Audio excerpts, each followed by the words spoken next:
Our story begins with the birth of a little boy who was hanging on his mother's umbilical cord and had golden hair. This little boy wondered where he was and if he was in heaven. When he opened his bright blue eyes, he saw the light of the world for the first time and noticed that it felt quite warm. He quickly closed his eyes again and enjoyed the warmth surrounding him. His mother held him in her arms, cuddling with her newborn son, and gave him the name El. As he continued to sleep in her arms, she expressed her love for him and hoped that he felt safe and secure. However, El's thoughts revolved around where he might be. A few years passed, and our story took a little leap. It was night. And the loving mother had just come home, calling out to her son, but using a diminutive form of his name, Eli. The house had a blue roof and looked neither too big nor too small from the outside, giving an overall cozy impression. The light from inside the house shone out through the windows, illuminating the surroundings. El's mother entered the room, greeting her son with a wave and asking if he had been good and looked after the house while she was away. El sighed and told his mother that his name was El, and he was not pleased that she kept using the diminutive form of his name. He turned to her and explained that he didn't want to talk to her anymore if she didn't call him by his proper name. His mother was shocked and didn't want to believe it. She knelt down dejectedly and told El that she called him Eli because she found it endearing. Shocked and sad that he yelled at her, El approached his mother, touching her shoulder and trying to comfort her. His mother had to hold back tears. El told her not to cry and that she could still call him Eli if she wanted to. Overjoyed, she hugged her son and asked him if he meant it, emphasizing how incredibly sweet he was. After the hug, El went to his room, opened the door, and stood in front of a large bookshelf. He realized that whenever he spent time with his mother, he became too relaxed and lost track of time. He found this adaptability frightening and gazed thoughtfully into the distance. El had been living in this world for 7 years but didn't know why he was here. He also had memories of his previous life and knew that he was reborn in this new life. In his old life, El had lost his parents at a young age and led a busier life than his peers to pay off the debts they had left behind. He wondered if he would now have the chance to live a more beautiful and peaceful life, now that he was reborn, and he wanted to seize this opportunity. Back then, as a student, he didn't have many opportunities to make money and ensure his survival. His thoughts revolved around odd jobs, and after a while, he had completed all sorts of jobs once. One of them was being a professional gamer. Back then, El didn't want to reveal too much about his private life and used a pseudonym.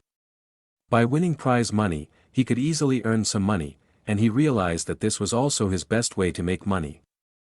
It was a beautiful day back then, the sun was shining, and the sky was clear of clouds. One could see a beautiful school building and El's former self, sitting at his desk in school, looking into a book. His former name was Kim Jun-sung, and he was 19 years old. He wore a headband, had slightly longer dark hair, and was in a school uniform. There were also a few handkerchiefs on the windowsill, which he had brought for whatever reason. As he was jotting down some notes in his book, a young woman appeared before him, and Kim greeted her. The young woman glanced at his notepad, praised him, and said he was truly amazing. She was genuinely impressed and mentioned that the current coursework was quite challenging, but she expected nothing less from the top student in the class. Additionally, she asked if he had changed his headband and complimented him on it, finding it cute. She was curious about where he had bought it and wanted to try it on herself. She desperately tried to strike up a conversation with Kim, but he simply replied with a simple no when she asked if she could try it on too. This response nearly brought tears to the eyes of the pretty young woman. Kim had not anticipated this reaction and jumped up in surprise, waving his hands, and asked her to wait so he could explain why he said no. Meanwhile, another person was walking behind him, feeling a bit bewildered by the situation. Kim explained to her that there was a reason why he didn't want to give her the headband and looked somewhat sad. Then, the person behind him simply took off his headband, surprising him because he didn't expect someone to remove his headband without asking. Both young women looked at Kim and told him that he looked much better without the headband. Their eyes sparkled, and they both said simultaneously that they needed a moment to think. They realized that Kim looked exactly like Lee Junhook, his pseudonym.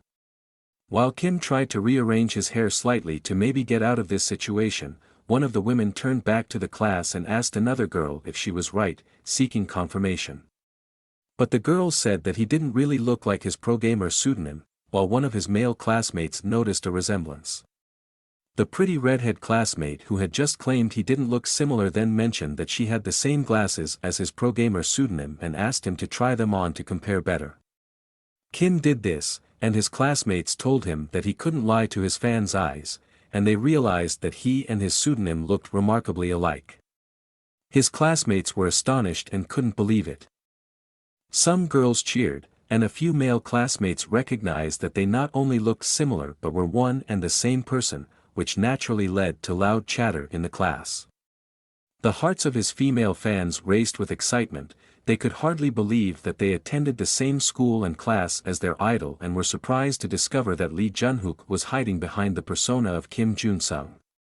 Subsequently, everyone accompanied him, pestering him by expressing their plans to follow all his games or asking if he would play a game with them.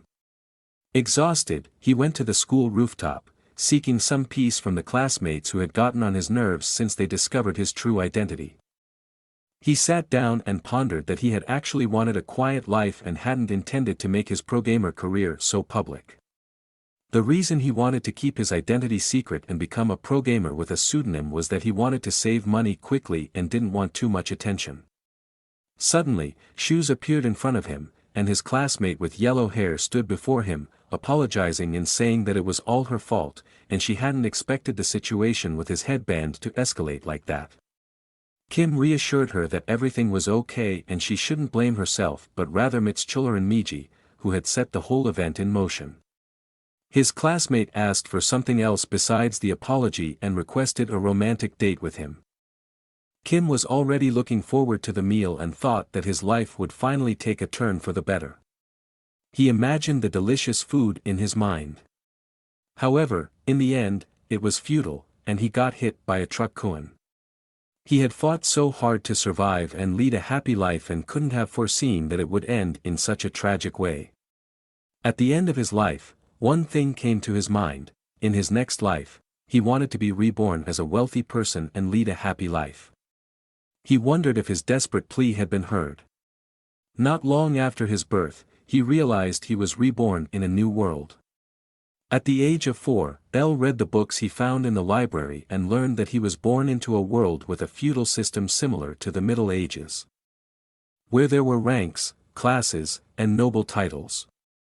L sat once again under a tree in a shady spot, reading one of his many books, when his mother looked out of the window and told him to stop and come inside as the food was ready, and he must be hungry.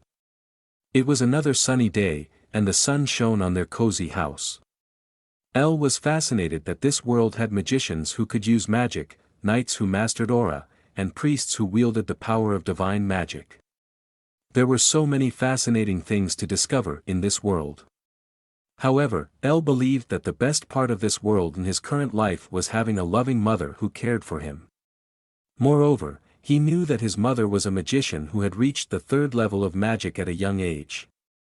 L's mother had lost her husband early on, which made her cherish and love her son even more. To meet her expectations, L trained diligently. As the magic formulas in this world were similar to mathematics, and he excelled in math in his previous life, he already mastered the 2nd level of magic within 7 years. Despite his limited mana, he expected no problem reaching the 3rd level in 3 years. Looking out of the window, L saw his mother receiving a basket of leaves from an older man. He knew it was the one day each month when his mother went to the large village to sell risito tea leaves. His mother knocked on L's bedroom door and informed him that she would be heading to the village. She wondered what he was doing in his room and if he might be asleep. Announcing her entry, she opened the door. L had also prepared himself and expressed his desire to accompany his mother. He wore a white coat and had a small bag with him. L's mother looked at him with her big blue eyes, amazed at how adorable her son was. It took her a moment to realize what Elle intended, and she shook her head. She didn't want her son to expose himself to such danger. She feared that a dangerous monster might appear on the way to the village and attack her beloved son. In her mind, the image of an orc with red eyes, a pig-like nose, a drooling tongue, white hair, 2 horns, and long, unkempt fingernails emerged. Elle felt a bit down as he considered that his mother always had to walk this path alone, and he thought about not having told her yet that he could also use magic. He wanted to learn more about magic quickly and advance to the next magic class. Reaching the 5th class would earn him the title of Count appointed by the king, treated accordingly. If he managed to go further and reach the 7th class, he would be considered one of the strongest magicians and could lead a very prosperous life. Elle's goal was to become the strongest and, above all, the richest magician on the continent and lead a happy life with his mother. But first, he had to start small. He pleaded with his blue eyes and tried to act like a normal little child. He said he could protect her. His mother was deeply moved by his cuteness and had to give in since Elle was so sweet. However, to be allowed to come along, Elle had to promise to listen to her and under no circumstances do anything dangerous. Elle enthusiastically agreed and assured his mother that he would abide by these rules. His mother told him that she would protect him under any circumstances if a dangerous monster were to appear, and he could trust her. Overjoyed to have such a caring mother, he assured her that he had already been doing so and would entrust his life to her. Elle and his mother walked along a narrow, small path with occasional small stones. The sun was shining, and a forest lay ahead of them. At the end of the horizon, they could already glimpse the mountains. His mother turned to him and asked if he was tired, as several hours had passed since they left the house and set out on their journey. Elle told her that he was okay and that he had trained hard before, so a little walk didn't bother him. His mother agreed and admitted that he had not only been observing the magicians but had also been diligently training. Elle explained that aspiring great magicians needed a healthy body and a healthy mind, so one should start training their body rigorously at an early age. His mother realized that those were the same words taught by the Magician Academy about strengthening the physical body. She praised him and told him he was very clever and would definitely become a great magician. On the edge of the path, Elle picked a flower and showed his mother that they could use it to heal wounds and use it as a medicinal herb. She agreed and praised him again for how smart he was and how proud she was of him. As they continued on their way to the village, they passed by a small place with a bench and a table where they could take a little break and rest. Elle's mother told him that she had created and placed those benches and the table when she passed by this area before. Elle was delighted and found this little resting spot truly fantastic. His mother asked him if he liked this place, to which Elle responded affirmatively. Suddenly, he noticed something and pointed with his finger in a direction. He told his mother that something was there. 3 orcs appeared and said they could smell humans and were looking forward to devouring them. Elle's mother also noticed that the orcs were approaching them and immediately stood protectively in front of Elle.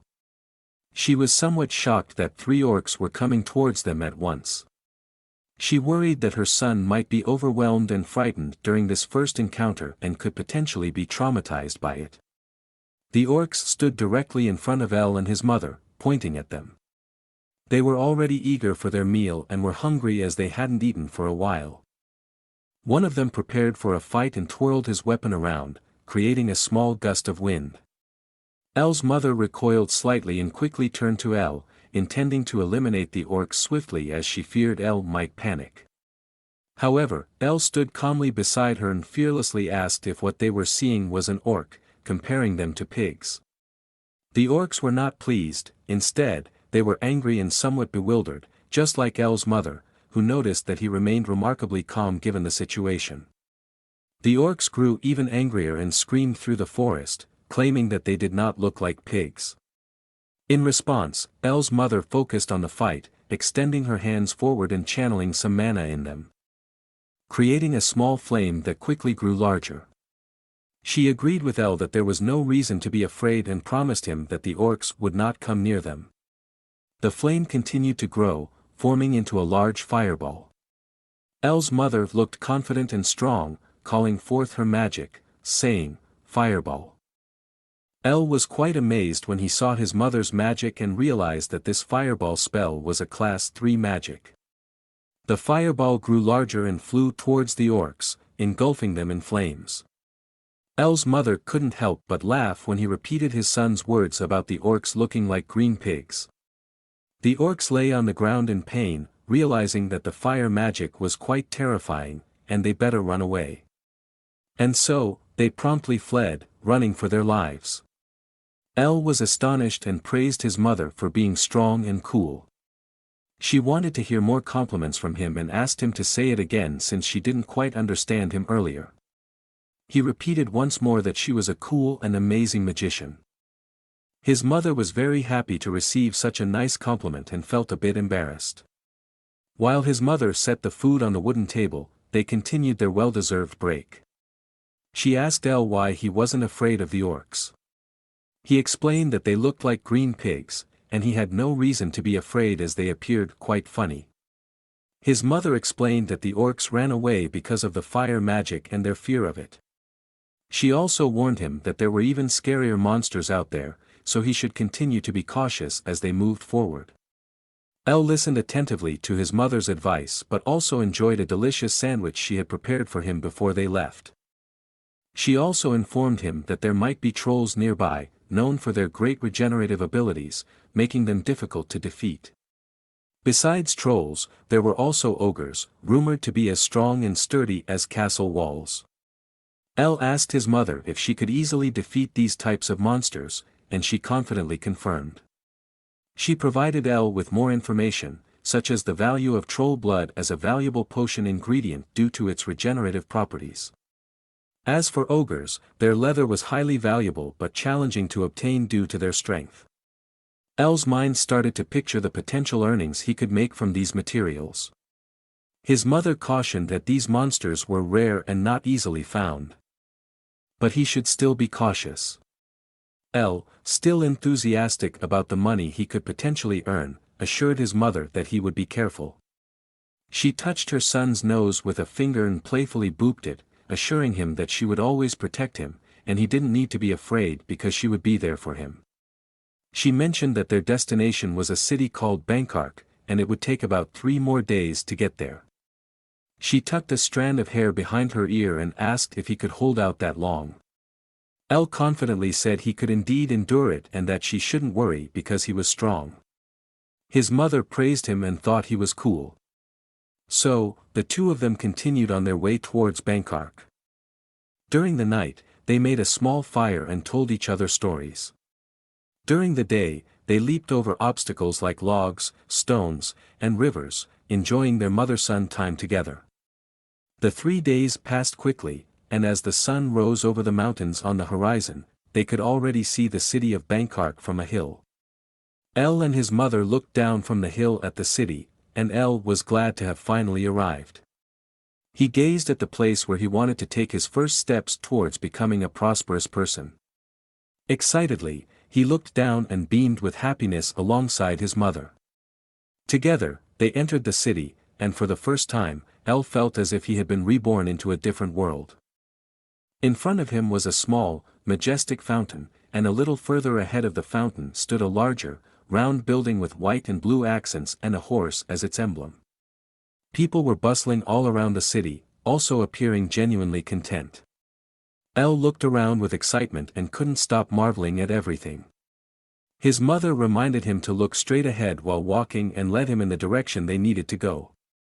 They arrived at a shop with a green roof, similar to their house. The store had a cozy ambience and bore the name Dibble Store. Its owner was a blond man with green eyes, coincidentally named Dibble. He looked cheerful, greeted El and his mother, and mentioned that he had been expecting them. El's mother replied that it had been a while and that she was also delighted to see him again. El peeked shyly from behind his mother and formed his first impression of the shop owner. Dibble looked past El's mother and asked who the little man behind her was. She hugged her son and introduced him as her son, her little reliable companion. Furthermore, she showered him with compliments, praising how smart and adorable her son was. Elle felt a bit uncomfortable being suddenly pulled into her arms. Dibble bent down slightly to get a closer look at Elle and said he was very pleased to meet him. He also mentioned that he had heard a lot about him and how brilliant he was. Suddenly, something clicked for Dibble as he observed Elle. Dibble looked into Elle's eyes and noticed that the color of his eyes was somewhat different from other children his age. Dibble felt as if Elle's gaze was assessing him and seeing only money. Elle's mother called Dibble's name, snapping him back to reality as he looked up again. Dibble apologized for being somewhat rude and lost in thought for a moment. He praised Elle's mother for having such a wonderful son. Elle's mother put her backpack on the ground and opened it, revealing many small green tea leaves that shone and sparkled. The quality of these leaves was exceptionally good for this time of year. Dibble took the backpack and examined the leaves closely. He remarked that the quality was truly astonishing and that he hadn't expected such high quality. He offered 5 more gold coins than the last time he bought from her.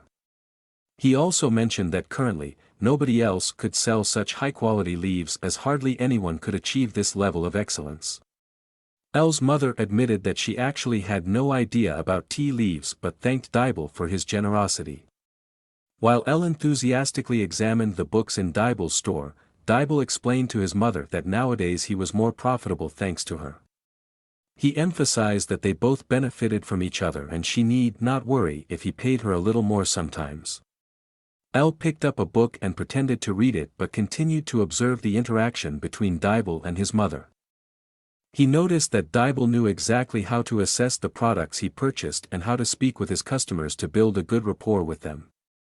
Elle also wanted to establish a connection with a store and realized that this store would be perfect for that purpose. His mother said her goodbyes, telling Dibble that she would see him next time. She asked her son, Elle, to accompany her, and he put away his book, saying he would come along. Dibble sat down in his chair and pondered. He thought about Elle and his eyes and how he would become a great person in the future. Elle and his mother continued through the city, and Elle asked where they were going next. His mother held up a small bag and explained that they were now on their way to the Mage Tower to sell small mana stones engraved with runes. Mana stones allowed anyone to use magic effortlessly, but these stones could only be used once. Their production was challenging, hence their high price. Elle immediately thought about how he could simplify the process of creating these mana stones with his improved magic techniques. However, he also had to consider that the materials were very expensive, and he didn't dare to try it himself. While contemplating what he wanted to do next, his mother told him that the Mage Tower was known for selling grimoires and various other materials. Elle snapped out of his thoughts and asked his mother if he heard correctly, if he could buy grimoires there in the tower. In the Mage Tower, it was possible to buy grimoires of higher classes that were not readily available in the village. There were even grimoires of the 9th and 10th class, although no mage on the continent had ever reached the 10th class. Elle was shocked to hear that there were books of the 9th and even 10th class there. Usually, he wanted to grow up quickly and lead a happy life with his mother, but now his plans had slightly changed. He told his mother that he would like to buy books of the 8th and 9th classes at the Mage Tower, and his mother began to laugh and praised him for always working so hard. It didn't take long until they arrived at the Mage Tower in Banzark. The Vice Master of the tower warmly greeted Elle's mother and him. The Vice Master wore several golden rings on his hand and a purple robe. Elle's mother bowed and greeted him as well, while Elle wondered who this man might be. The Vice Master explained that he had been wondering when they would arrive and that he had been expecting them. Elle's mother handed him an engraved mana stone, which the Vice Master examined closely. He praised Elle's improved skills and was impressed with the quality of the offered stone. She thanked him for the compliment. Elle attentively watched the Vice Master inspecting the stone. When the Vice Master noticed that Elle was listening, he asked who the child was, grabbed Elle by both cheeks, and almost squeezed his face together. He realized that Elle was his mother's son and understood why he looked so good. Elle didn't look very happy and didn't want to be touched by the vice master. Finally, the vice master decided to let go of Elle, introduced his own son, and called him Cedric. Cedric turned around, wearing a small cap and red clothing. The vice master mentioned that Cedric was 12 years old and had already mastered the first level of magic. He was visibly proud of this fact. Elle's mother also expressed excitement and remarked that it was amazing, as strangers often say to not offend their children. The vice master asked Cedric to demonstrate his magic and use a spell called Energy Ball. Cedric reluctantly performed the spell, but he visibly struggled to conjure something in his hand and had to exert a lot of effort. Nonetheless, Elle's mother was impressed and said she was looking forward to the future, believing that Cedric had a great destiny ahead. Suddenly, the vice master began making inappropriate advances towards Elle's mother. He said that if she submitted to him, he could teach her son the same things and that Elle could achieve the same as Cedric. Of course, she rejected this inappropriate offer. After being turned down, the vice master said she shouldn't take it so seriously and that it was just a joke, like someone does when they face rejection. Elle became angry that someone was making advances towards his loving mother and couldn't accept her rejection. Originally, Elle hadn't planned to showcase his abilities until he turned 10 years old. But under these circumstances, he couldn't hold back any longer. He declared that he was capable of doing the same thing Cedric had just demonstrated, which surprised everyone and turned their attention to Elle. Shocked, Elle's mother, the vice master, and Cedric looked at him. Elle's mother asked him what he meant by that and urged him not to lie and explain why he would say such a thing. Suddenly, a strong mana gathered around him. He stretched out his hand and cast the same energy bolt spell Cedric had shown earlier. But unlike Cedric, Elle wasn't as exhausted, and his energy bolt absorbed more and more mana from outside the tower, significantly enhancing his spell, making it larger. In control, Elle then halted the spell, astonishing the vice master and scaring Cedric. Elle's mother sat shocked on the floor, unable to believe what she had just seen. She immediately got up, hugged her son, and said he was the best. She asked him when he had learned it and how cool he was, showering him with many compliments. Suddenly, the two of them heard something and fell silent for a moment. Another person opened the room and entered, where all the other participants were present. This person asked loudly who had just cast and demonstrated that magic. The vice master explained that it was the tower master. Elle was astonished that this old man was the master of the tower. He sensed the incredible amount of mana surrounding the tower master and realized that this was the strength of a 7th-class mage. The tower master looked down at Elle and asked if he was the one who had just cast the magic. He referred to Elle as an odd little rascal, as his eyes were not typical for a child his age. Elle asked what the tower master meant by that. The tower master explained that a wise man could see the inner self of a person just through their eyes. Elle pondered over these words, the inner self of a person. Then, the tower master turned to Elle's mother and asked if she was the one who had brought him. She bowed and confirmed it. The tower master then said he would borrow her son briefly and disappeared with Elle into another room above the tower. Both sat at a table in the midst of a large library in the master's private chambers. The tower master wanted to get straight to the point and explained that the magic Elle had just cast corresponded to the first class. However, he also recognized that Elle's mana response was at higher classes. Furthermore, he noticed that the casting time was extremely short and asked how Elle had achieved it. The tower master explained that the 7th class of magic was comparable to a swordsman but had to admit that magic during a battlefield fight was limited. Elle listened intently, and the master continued, explaining that mages would be helpless and quickly die if a knight was fast enough. Then he asked Elle if he would reveal his method to possibly prevent this. Elle grinned and asked the master if he thought he was an idiot. Laughing, he asked him if he would simply divulge such a significant secret technique he possessed without getting something in return. The master stroked his long beard and said that Elle was a cheeky child but considered what an appropriate payment might be. El folded his hands in front of his face and asked eagerly if the master had already thought of something he might like. The tower master told him that he would give him 10,000 gold pieces, which should be enough for even his descendants to live on. However, El didn't want such a large sum as he currently didn't need it. Instead, he wished for help here and there and, therefore, declined the tower master's offer.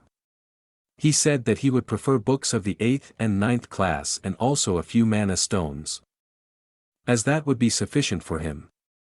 The tower master was surprised that the mana stones would suffice and asked if El was serious. El confirmed this and explained that this was what he needed the most at the moment. The master considered what El could be planning to do with the mana stones, and while he didn't know exactly, he recognized that there must be a reason for it. Therefore, he agreed and prepared 100 mana stones along with the books. They shook hands and confirmed the deal with each other. El thanked him with a smile and affectionately called the tower master Grandpa. He was a little surprised and called El a clever fox as a large amount of mana swirled around them. The tower master wondered why it was so difficult to deal with a young child who was only 7 years old and noted that it felt more like he was talking to a great mage. El looked up at the tower master, listened to him, and couldn't help but laugh when he said he was talking to a great mage. El placed a finger on his lips and asked the tower master to keep everything he had seen today a secret. When El and his mother returned home, she asked him where he had learned that magic and how he had learned to cast it so quickly. El explained that he had learned the magic using magic books at home and, additionally, through mana response training. He had also developed his own formula to cast spells faster. In his previous life, he had used the time after work, when he was supposed to sleep, to study because he didn't just want to go to a good college but to lead a better life. Of all the things he had studied back then, he had enjoyed mathematics the most because it was something concrete, and he found joy in solving difficult problems and feeling satisfaction afterward. However, magic formulas were much more challenging than math problems. At that time, he had been able to reduce the casting time with the acquired knowledge. But since he couldn't teach his mother Earth mathematics, he had to teach her a modified method that was still very effective. She was amazed at how quickly the spell casting time could be reduced without losing strength. El's mother hugged him and asked him to teach her even more so she could become an excellent magician. Thus, 2 more years passed, and his mother became a 4th-class magician. They had also moved closer to the magician tower in Banzark. One day, as they were heading to the magician tower as usual, they had an unusual encounter. They saw a group of people in black robes, leading 2 girls on chains. One of the girls had white hair, and the other had red hair. They overheard one of them saying that today was a good day because they had captured 2 at once. Both girls wore metal collars around their necks with chains attached. One of the men, holding one of the chains, became impatient and struck the white-haired girl. Suddenly, a stone flew from behind and hit the man who had just tried to hit the young white-haired girl on the back of the head. Angrily, El and his mother stood there, and El asked what they planned to do and ordered them to stop immediately. The men in the robes asked who they were and told them to stop interfering in their work. However, El's mother was not one to simply walk away after witnessing something like that. Both girls wore simple brown garments, and the red-haired girl looked desperate as she touched the white-haired girl lying on the ground and anxiously checked on her condition, tears in her eyes. El's mother gently touched his shoulder and asked him to move aside for a moment. She realized that words wouldn't help in such a situation and cast her fireball spell. This made El happy, so he supported his mother and also fired his energy bolt, which drove the men in black robes away. They freed the 2 girls and asked if they were okay. El's mother couldn't understand why someone would do such a thing. El reached out his hand to the 2 girls lying on the ground and assured them that everything would be fine now. The girls looked at El's hand in disbelief and couldn't believe their luck. Tears filled their eyes, and they grabbed El's hand. At first, they wanted to find their families, but when El and his mother learned that the 2 had nowhere to go back to, they decided to take them in. And so, the rest of the 2 years passed, and the everyday life with El, his two new sisters, and his mother settled into a regular routine. The sun rose, and their new house glowed in the morning sun rays. El was still comfortably asleep in his bed. Over the past years, his hair had grown a bit longer, and the sun rays from outside streamed into his room, gently touching his face. The door to his room opened, and the white-haired girl they had adopted quietly entered the room, calling his name to check if he was awake. She raised her hands and conjured a small golden bird on her palms with her magic, lovingly urging El to get up. The golden bird then took flight in the air, slowly soaring higher through El's room, leaving behind its warm feathers. The feathers gently brushed El, and he slowly woke up, cocooned in the warm sun rays and the warmth of the golden bird. El sat up, stretching and yawning, fully waking up. He noticed that his white-haired sister Serena was also in the room, having woken him up. He praised her for her impressive progress in magic in such a short time, particularly admiring her recent wind magic spell. He asked her if she wasn't exhausted from spending the whole day observing and learning magic from him. Serena explained that it had been challenging at first, but once she realized that magic was enjoyable and she took pleasure in learning new spells, it became much easier and less tiring. Especially now that she had found a rhythm. Serena then turned around and suggested that El should come downstairs. El agreed and made his way downstairs. Serena was already waiting with a tray and a cup in hand. El looked around and asked about his other adopted sister, Kana, and if she was outside again. Serena confirmed that Kana was indeed outside and had been going out in the mornings lately. A few minutes later, the front door opened, and Kana stood in the entryway, holding a sword in her hand, peering into the cozy home. She asked her new brother El if he had slept well, to which he wished her a good morning and praised her incredible patience and endurance during their sword training. Kana looked down at her sword and explained that she had done just that because she felt that the more she swung her sword, the better she would become and the more progress she would make. Moreover, she thoroughly enjoyed the training. She took up a combat position and suggested that they could have a practice fight to personally demonstrate her progress. However, El explained that he would rather see it next time when they were outside and not fight inside the house. El, Serena, and Kana were all of a similar age, with El being the oldest, and Serena 2 years younger. They had been isolated from the outside world from a very young age, making it challenging for El and his mother to teach them everything. Nonetheless, they had succeeded, and now both Serena and Kana had their lives well under control, having adapted well to their current life. El had mainly tutored the two of them. Serena possessed a great talent in magic and had already reached the first class. Kana, on the other hand, showed exceptional talent in athletics and was primarily taught swordsmanship. The result of their diverse training was that they complemented each other, balancing their strengths and weaknesses. As El looked at the two of them, he felt immensely proud of their rapid and positive development and of what he had taught them in such a short time. Suddenly, El's mother appeared and greeted her children with a cheerful, "Good morning." Her good mood was evident. As she passed by El, humming happily, he realized that something special must have happened. She turned around and asked her son if it wasn't obvious to him, showing him the peace sign with great pride and explaining that she had mastered the 5th level of magic yesterday. El was astonished and happy for his mother.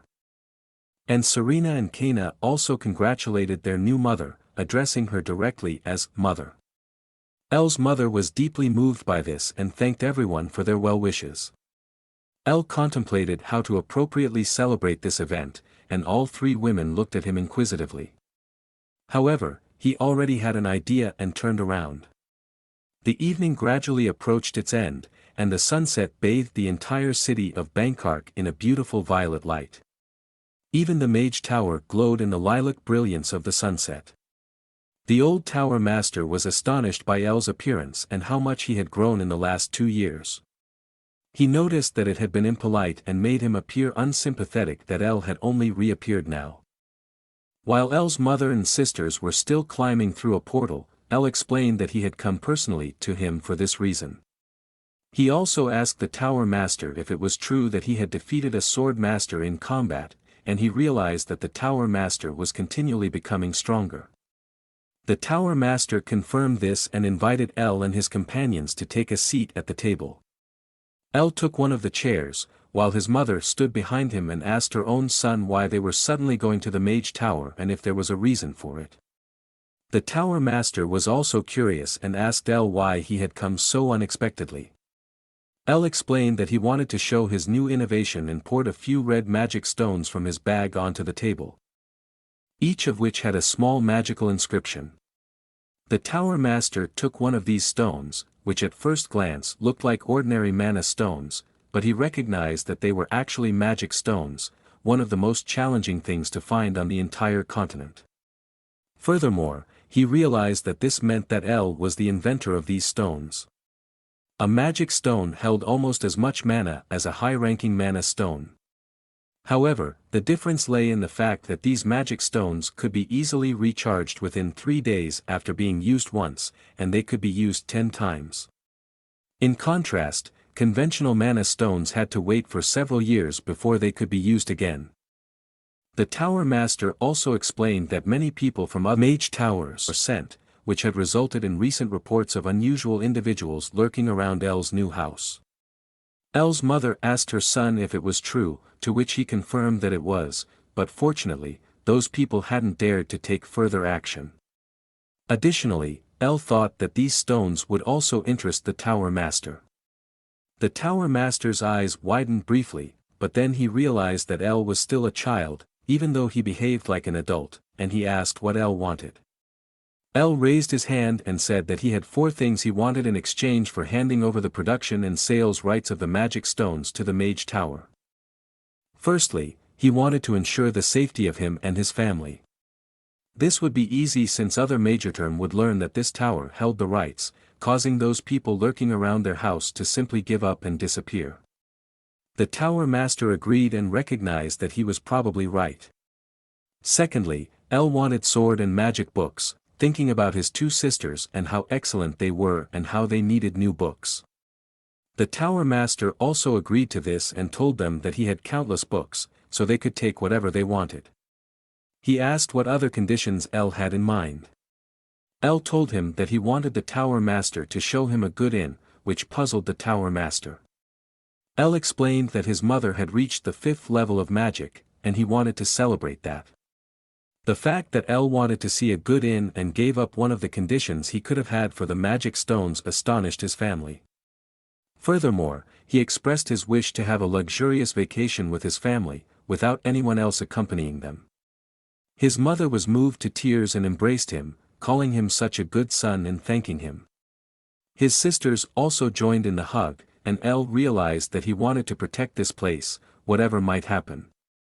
The Tower Master reluctantly interrupted the heartfelt hug of the family but was curious about the 4th condition El wanted.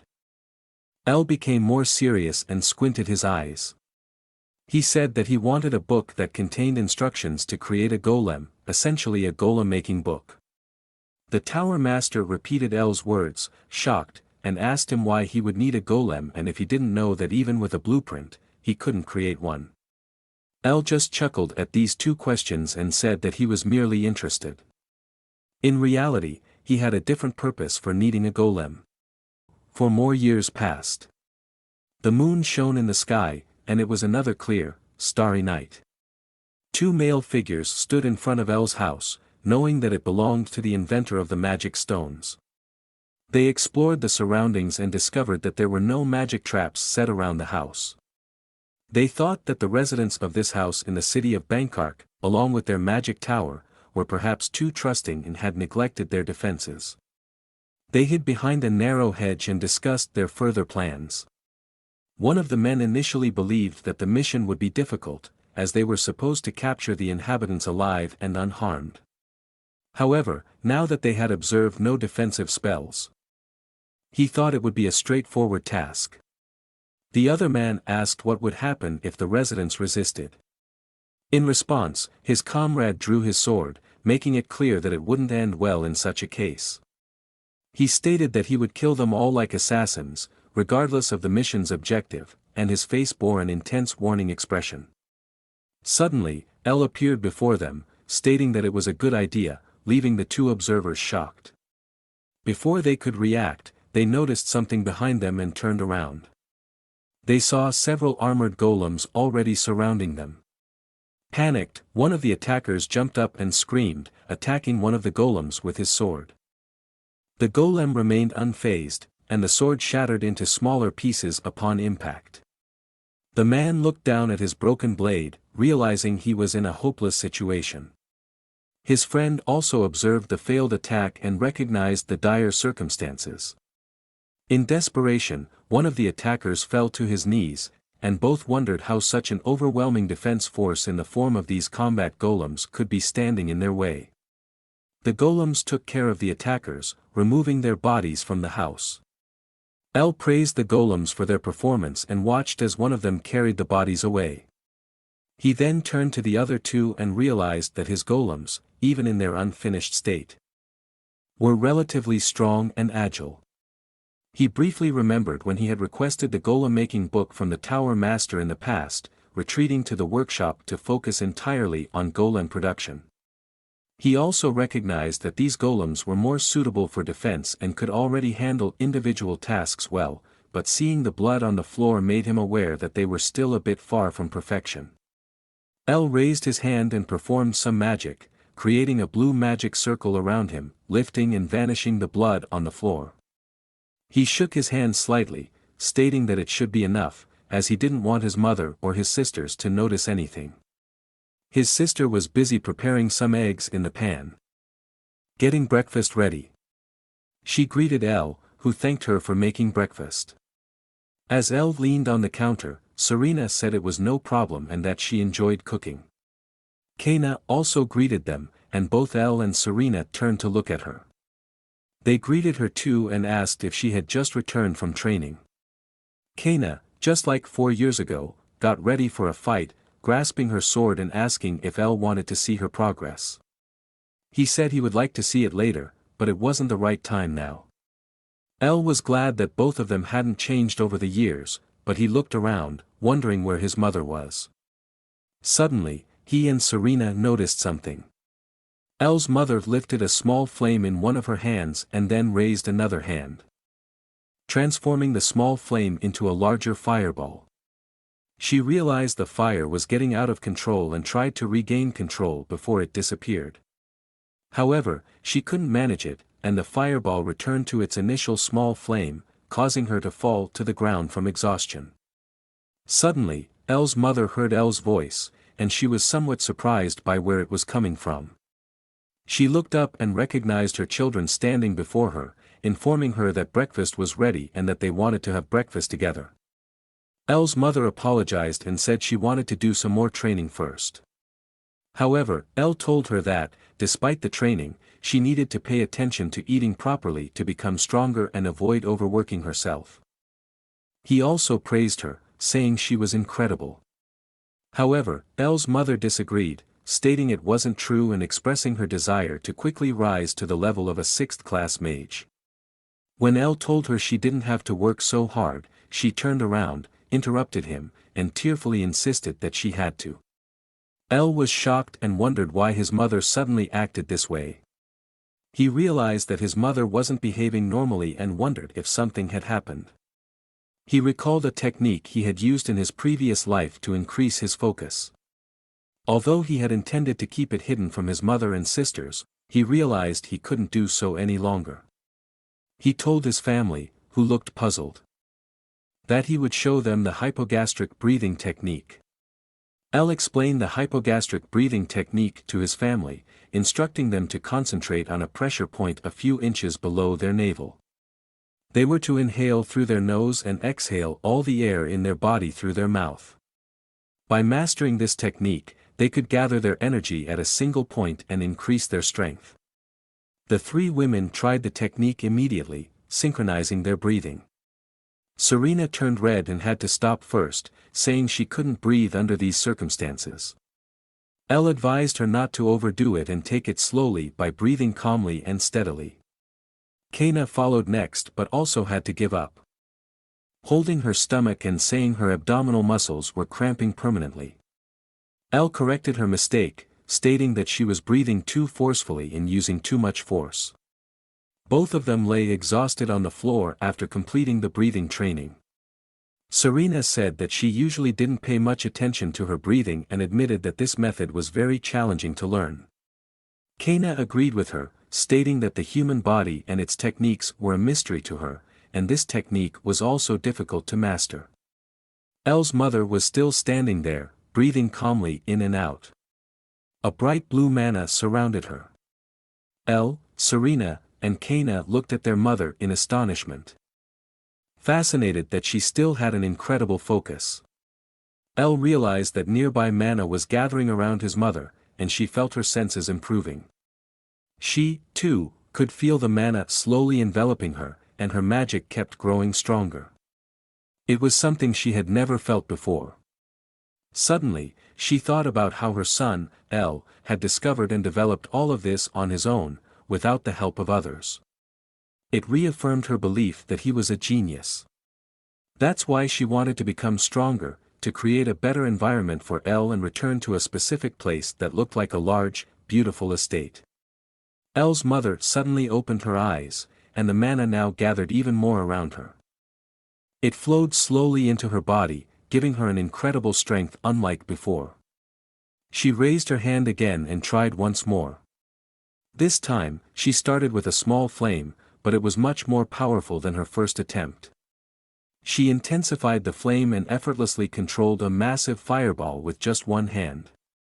Elle and his sisters continued to watch their mother's experiments, and when she transformed the fireball into various animal forms, they were even more amazed. They congratulated their mother. Serena told her that she could feel her mana had become stronger and that she had accomplished an incredible transformation. She wiped the tears from her face and said that she could definitely reach the 6th class now. She thanked her children, explaining that she had made these advancements thanks to them. Elle was happy to see his mother smile again and look happy. He wondered if he could find another clue to help his mother reach the next level. However, for his main goal, he needed to figure out how to awaken a night golem. His mind was filled with thoughts of how to achieve this goal. He wondered if he had recognized and not ignored the change in his mother earlier, and if he had been attentive and communicated with her back then, whether it would have been possible to continue living peacefully. As Elle got lost in these thoughts, he saw the faces of his sisters Serena, Kana, and his weeping mother. His sisters embraced their mother, while Elle stood apart, deep in thought. His mother apologized to her children for holding them up all morning and only now could they eat together. Kana reassured her that it was okay and she shouldn't dwell on it. Serena also told her it was fine and what mattered more was how amazing it was that she had advanced a class. Elle's mother had tears in her eyes as she expressed her gratitude for her children being so kind and understanding. However, she couldn't help but wonder why her biological son, Elle, finished his meal and immediately retreated to his room, leaving her alone. She felt sad that Elle spent all his time locked in his research lab, working alone, and she couldn't even say anything about it. Serena and Kana didn't know what to say to their mother. Elle sat alone in his research lab, surrounded by several books and papers. He held his head in his hand, visibly pondering the fact that creating the continent's strongest golem wasn't as easy as he thought. He knew he wanted to create a golem capable of independent thinking and action.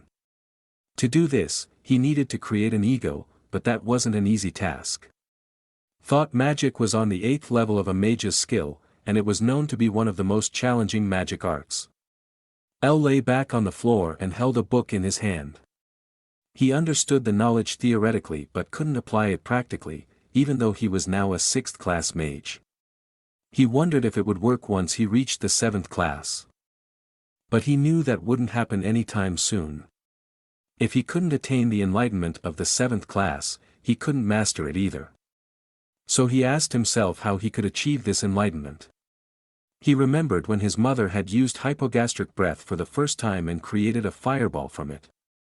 He wondered if he had missed something important during his own development that could support him in this process. Suddenly, his sister entered his room and apologized for disturbing him while he was so focused. However, she reminded Elle that it was time for him to oversee her training and asked if he could come. Elle quickly stood up and said he would come right away to monitor her training. As he walked to the door with her, he asked if that was what she had asked him about earlier, as she was having some problems. Serena confirmed it and explained that she was currently struggling with the basics, apologizing for needing his help with something so simple. She told Elle that she didn't understand the nature of mana, which puzzled him. He asked her if she could feel the mana, how it reacted, and how it permeated her entire body. Serena said that she did feel something similar, but it wasn't her main concern. She wasn't sure how to explain it properly. She placed her hand on her body and tried to explain to Elle that she meant more the temperament of the mana. She sensed a variety of different types of mana that seemed to blend together within her.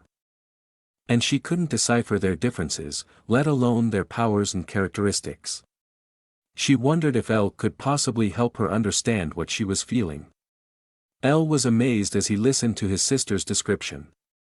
He too began to wonder about the nature of mana and its properties. He asked, mana properties, while contemplating Serena's feelings and whether he had ever experienced something similar. Elle turned around and went to a small box on his desk, rummaging through it until a few blue mana stones spilled out. He placed one of his hands over the stones, closed his eyes, and used some of his magic. He noticed that each stone had distinct properties, not just one or two, but every single one had its own set of qualities that mixed together to form a type of mana. Excitedly, he looked up and wondered how he could have overlooked something so fundamental, considering that mana had various attributes. He moved his hand to his body, eager to learn more and experiment. He once again channeled his magic, and when he opened his eyes, he was utterly amazed. He saw a starry sea-like landscape in his mind. He recalled a revelation he had in a game he played in his past life, where understanding the properties of each unit during a raid was crucial. By grasping these attributes, he could utilize their strengths perfectly, creating powerful combinations with other traits. It had been his specialty at the time. He realized that the same principle applied to mana as it did to the units in that game. He recognized that he should be capable of crafting potent magic depending on how he combined the individual properties. Lost in thought and completely ignoring his sister, he mumbled to himself that he needed to try it out immediately. Serena was somewhat puzzled and wondered what he meant by that. Elle extended his hand again and once more channeled his magic. A magical circle appeared beneath his hand, and the mana stones began to levitate, emitting a soft glow corresponding to their attributes. Slowly, the different properties of the mana stones started to attract one another. And they converged at a single point. Now, Elle raised his other hand, intending to merge the mana stones together. However, it proved more challenging than he anticipated, and he visibly strained to maintain control. He realized that if he continued in this manner, the uncontrolled power of his unfinished spell would rebound on him. He needed to calm himself and apply hypogastric breath to regain control. Elle knew that reaching the 7th grade wouldn't be easy, but he was determined to give his best for his ultimate goal and would put forth everything in his attempt to achieve it. Suddenly, his spell broke, and the mana crystals floated aimlessly. Elle collapsed to the ground and was momentarily knocked out. When he opened his eyes again, he saw Serena's small golden bird. Reflexively, he slowly reached out to catch it. Serena repeatedly called her brother's name, hoping he would wake up. Eventually, Elle opened his eyes and saw his sister's tearful face above him, asking if he was all right. Rubbing his face to clear his head, he asked why he was lying on the ground. She explained that the wind had gathered around him, causing him to collapse. She had been very worried as he was lying motionless and unresponsive. Serena asked again if he was really okay. Elle had fully regained his composure and assured her that everything was all right. He informed her of the more important news that, thanks to her help, he had managed to become a 7th grade mage.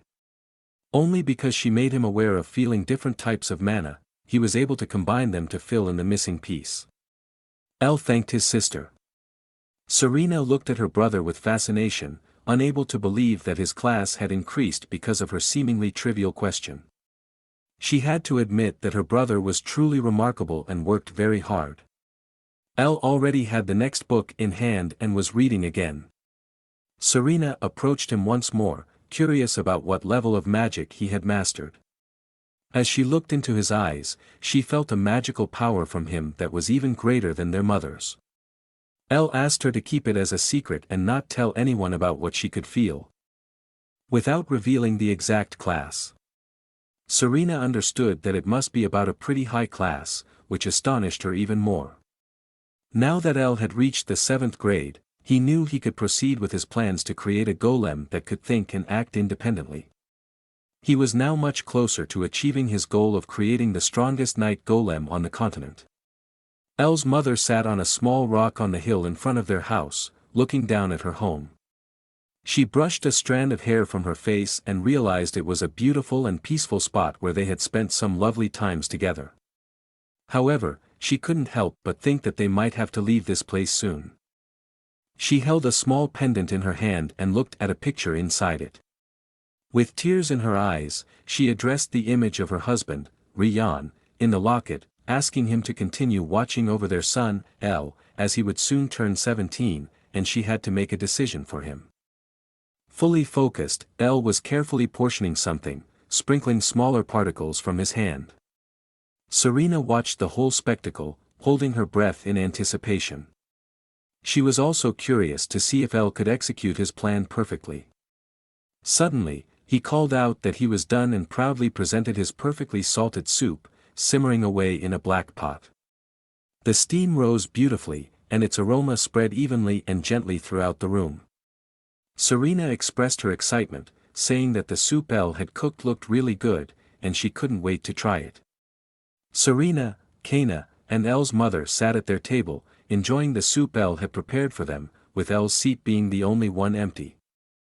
El's mother was also delighted with the soup her son had prepared and complimented him on the taste. She also asked if there was anything he wasn't the best at. Kana was equally thrilled and wore a very contented expression as she focused entirely on the food. El's mother turned to him, and he turned back to her, even though he was in the midst of preparing another dish for his family.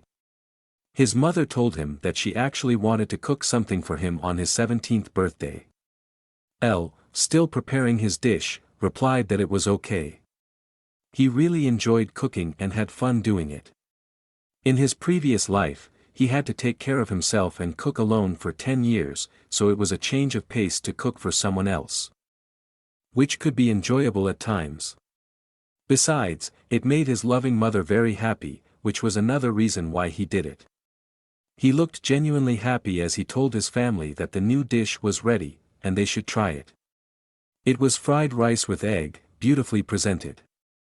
El had to pause for a moment because it wasn't easy to prepare kimchi fried rice in that place. He had to search everywhere for rice, cabbage, and the right spices, but once he found everything, he used some of his magic to create the kimchi in all its glory. El wondered how his sisters and his mother would react to his home-cooked meal and turned to them to see their reaction. Everyone was delighted, with smiles on their faces as they enjoyed the dish. El was also thrilled and happy that his home-cooked meal was so well received by his new family, and he cheered in response. Even though it was a bit spicy and hot, his family couldn't stop eating and wanted seconds. Once everyone was finished, El set about washing the used plates until they sparkled. He looked at the clean dishes in the sunlight streaming through the window above the sink and realized that it was a truly wonderful feeling that everyone enjoyed his food and had fun eating it. Suddenly, El's mother stood behind him and told him that she needed to discuss something important with him.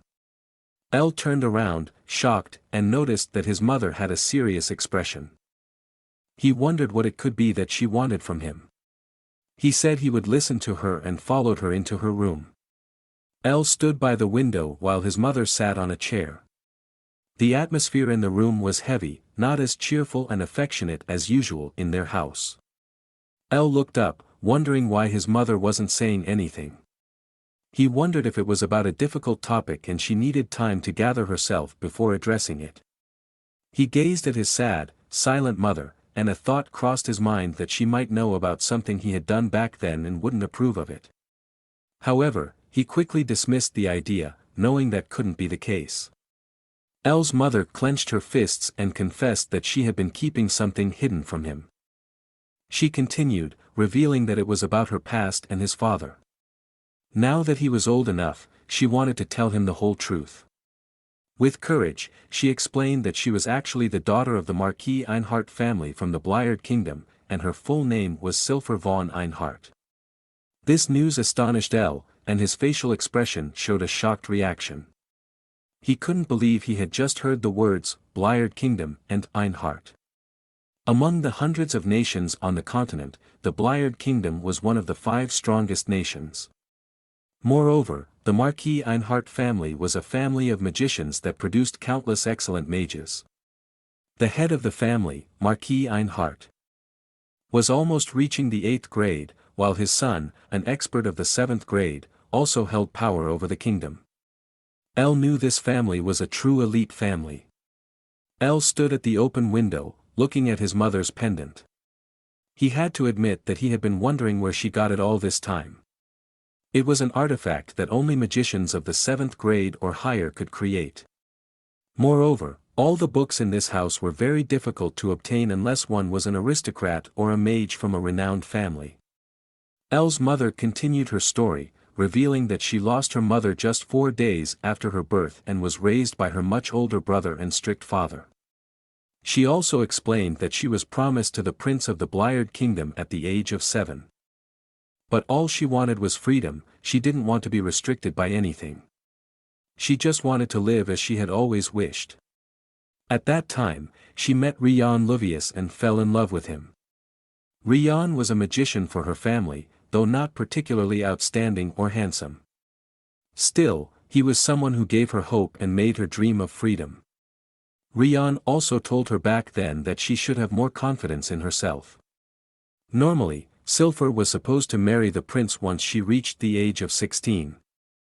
However, she chose to run away with her new lover, Rian, and finally follow her dreams and be free. Even when they were pursued by her family during their escape, they were happy as long as they were together. They led a simple life but were captured by her family relatively quickly within a year, and Silfer ended up in a small, uncomfortable cell. She sat huddled on a small bench inside the cell and was deeply unhappy about her current situation. Her father visited her then, looked at the untouched food, and asked his daughter how long she planned to stay like this. Furthermore, he asked her if she loved Rian so much that she would lead such a life for him, imprisoned like a rat in a small cage. Silfer looked at her father disdainfully and demanded that he should set her beloved Rian free, otherwise, she would want to take her own life. Her father just grinned and said that she was just as stubborn as he was. Being his daughter. With sarcasm and irony, he remarked on what a perfect couple his daughter and Rian would make. He also told her that Rian worried about her just as much as she worried about him. Meanwhile, Rian was in a much worse condition than Silfer. He was chained to a wall and couldn't even take a few steps. Moreover, he was wearing only old, tattered, dirty rags and looked visibly exhausted from standing for so long. However, the only thing on his mind was Silfer, and he kept asking if she was okay. Her father wasn't entirely sure and asked if they always thought of each other like this. Then he revealed that he planned to let her friend go. This surprising turn of events astonished Silfer. Her father said that she was still a part of his precious family, after all. Silfer believed her father and looked at him with shining eyes, as if he were a knight in shining armor, and she had hope again that she would be reunited with her friend Rian.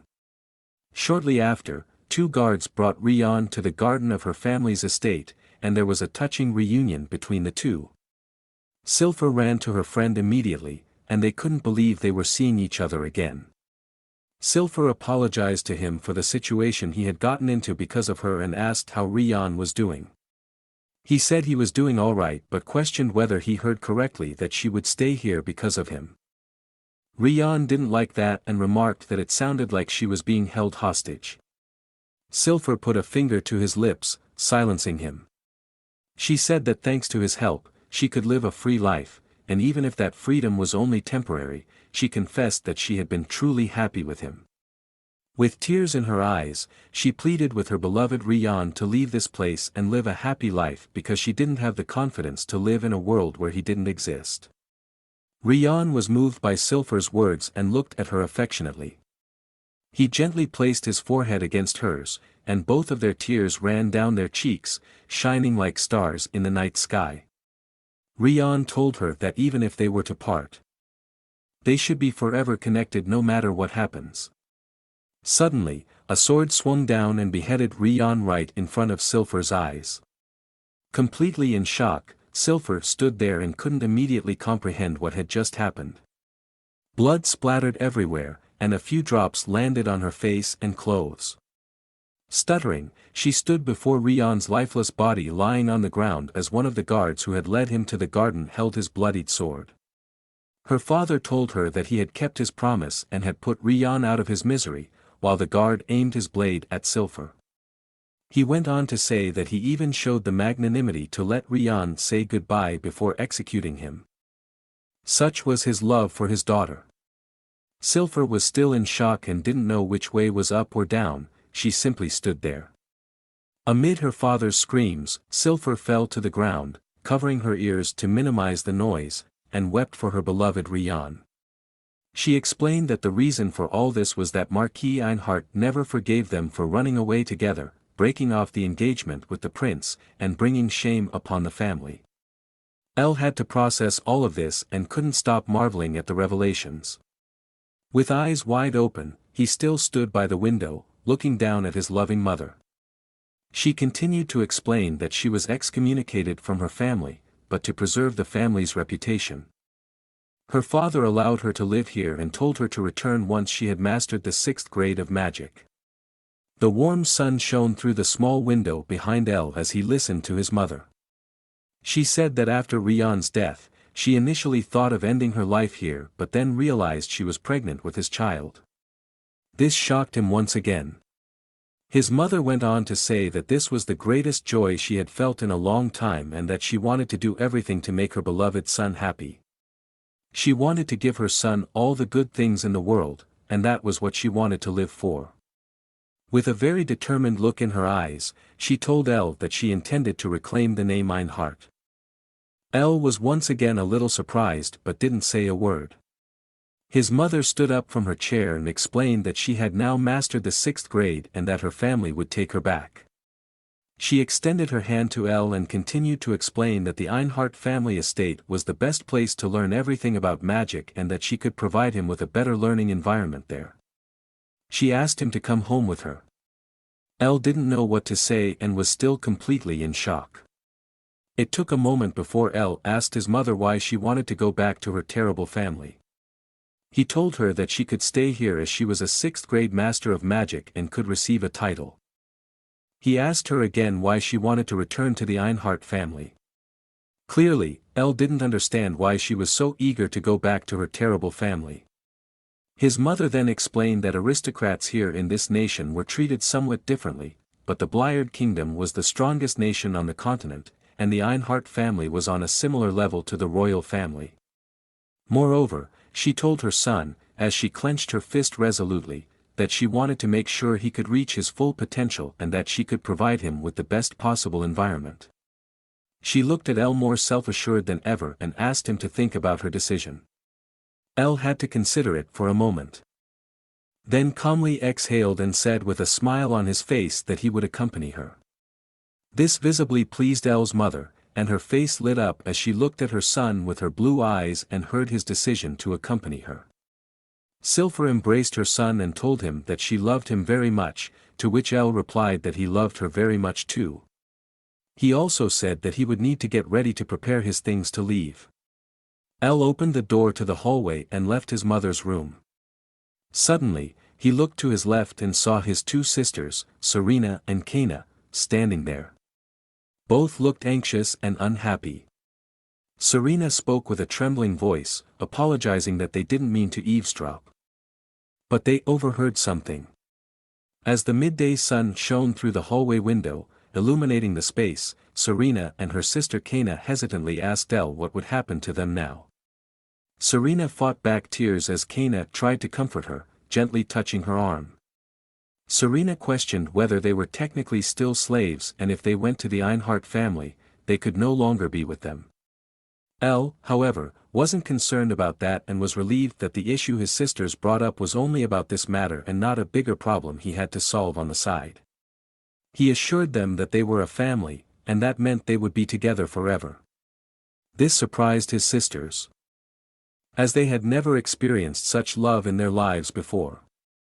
Elle told them that he would think of a few ideas to give them new identities.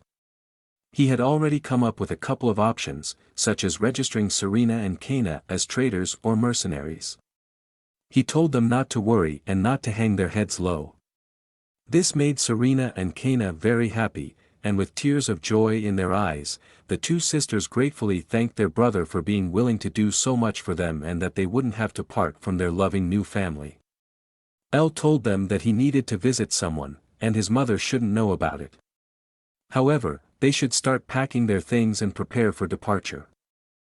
His sisters agreed and promised not to tell their mother about Elle's visit to a place she shouldn't know about. Elle turned around and left with a happy expression, which he put on for the sake of his sisters.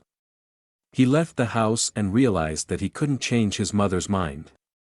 So, he understood that there was only one thing he could do. With a determined look in his eyes, signifying that Elle had also made a decision, he went to Dibel's shop. Dibel greeted Elle, saying it had been a while since they last saw each other. Dibel extended his hand and asked Elle to take a seat at a table. Once they were both sitting at the table, Dibel thanked Elle for the rights to sell his magic stones, explaining that his business was flourishing thanks to these stones. Elle said that he had come to ask him a favor today. He assumed that Dibel would know, given that he ran a business and had access to an excellent network of information. Dibel said that this was definitely the case and explained to Elle that he had some partnerships with information guilds that spanned across the continent. If Elle wanted, he could even tell him about the royal secret treasures and riches. However, when Elle expressed his interest in knowing everything about the Marquis Einhart family from the Bliard Kingdom, Dibel was shocked. He looked at Elle and wondered what had suddenly changed the atmosphere. Elle appeared completely serious and focused, unlike anything Dibel had seen before. Dibel had to swallow hard as he realized how serious the situation was and how important this one question was to Elle. He began to tell him about the Marquis Einhart family. The Marquis Einhart family had a history of over 700 years and was one of the most prestigious families in the kingdom. They produced 3 8th-class magicians and had hundreds of magicians connected to the family in some way. The Marquis wielded considerable influence and could easily summon thousands of magicians if he wished. Dibel also mentioned a notorious incident involving an engagement with the crown prince of the Bliard Kingdom. Shortly before their wedding, the Marquis's daughter eloped with another man, which aligned with Elle's mother's story.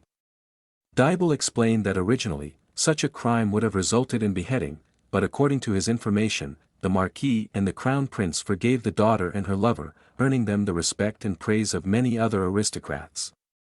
Elle sat tensely in his chair, unable to believe what the hell he had just heard. He knew the true story and was astonished that his mother was used as a political tool.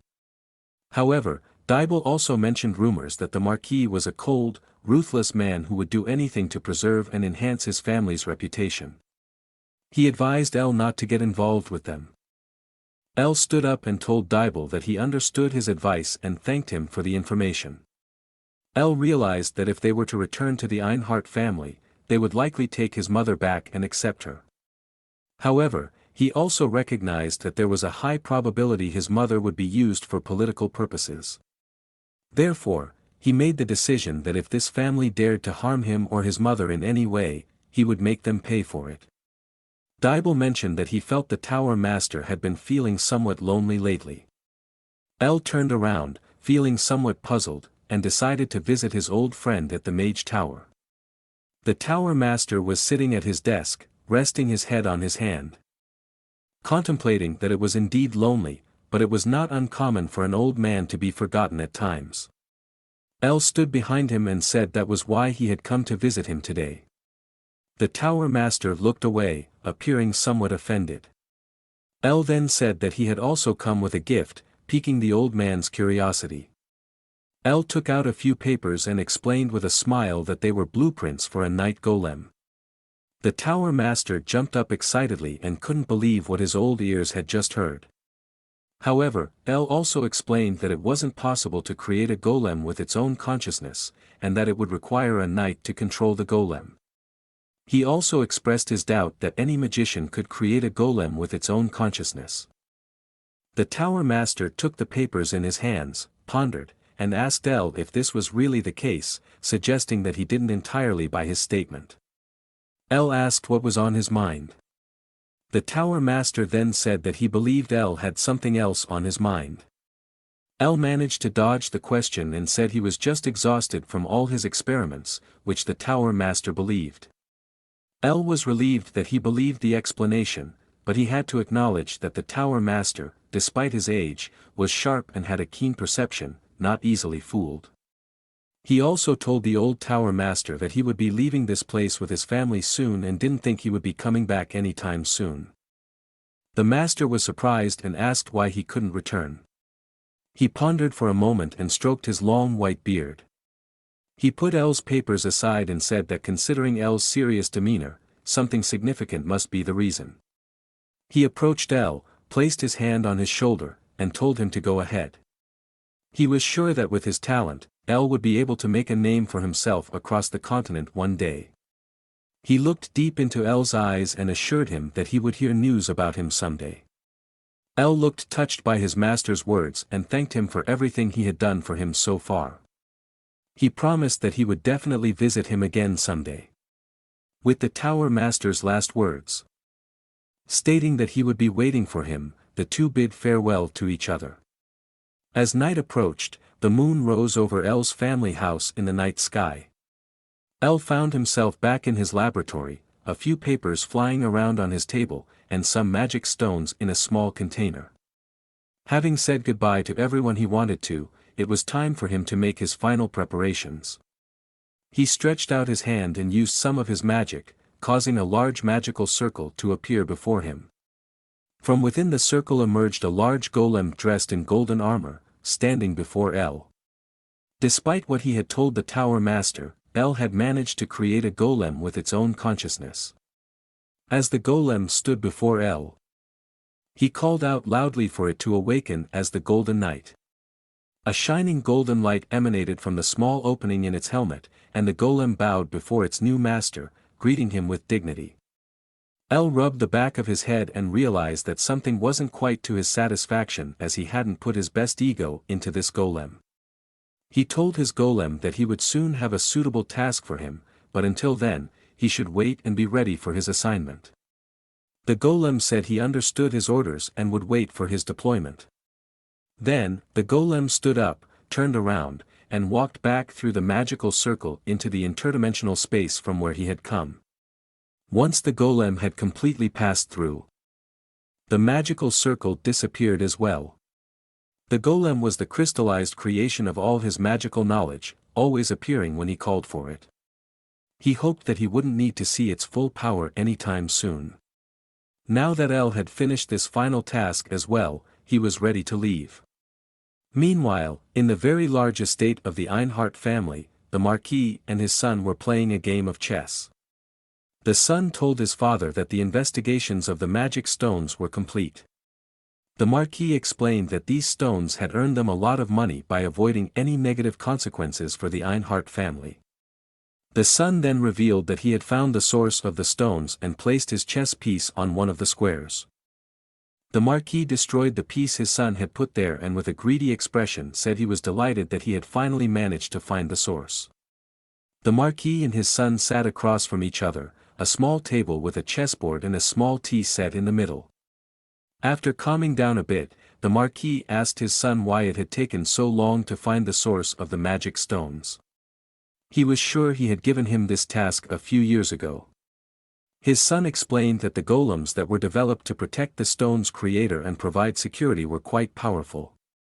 Even the best, strongest, and most infamous assassins of the Brad family had no chance against these golems and were defeated and killed one after another by them. The Marquis picked up one of his chess pieces, stroked his beard, and contemplated. He realized that they were dealing with a formidable opponent who had achieved something that no one else could replicate in any way. His son, who was about to make his move in chess, said that even the other magical towers had struggled to find the origin of the magic stones. He told his father that he knew for a fact that the production cost of such stones couldn't be very high and that if they were able to manufacture them, they would have a magical item that could generate a lot of money. The Marquis looked down and continued to think. He had to admit that the magic stones would indeed be a very valuable item. He planned ahead and told his son that if they were able to sell these stones in their top 10 largest stores across the continent, the Einhart family businesses should become the best in the entire continent. His son was somewhat surprised since he knew his father and knew that he didn't give many compliments. Therefore, it surprised him that his father would give so many compliments to these magic stones. This illustrated to him what a fantastic item it must be. In any case, the son continued and informed his father that he had found out who was behind the magic stone's source and admitted that he was surprised by the name of the creator. He told his father that the manufacturer of these stones was a magician named Silver, which immediately brought flashbacks of his daughter to the Marquis, leaving him with an astonished expression.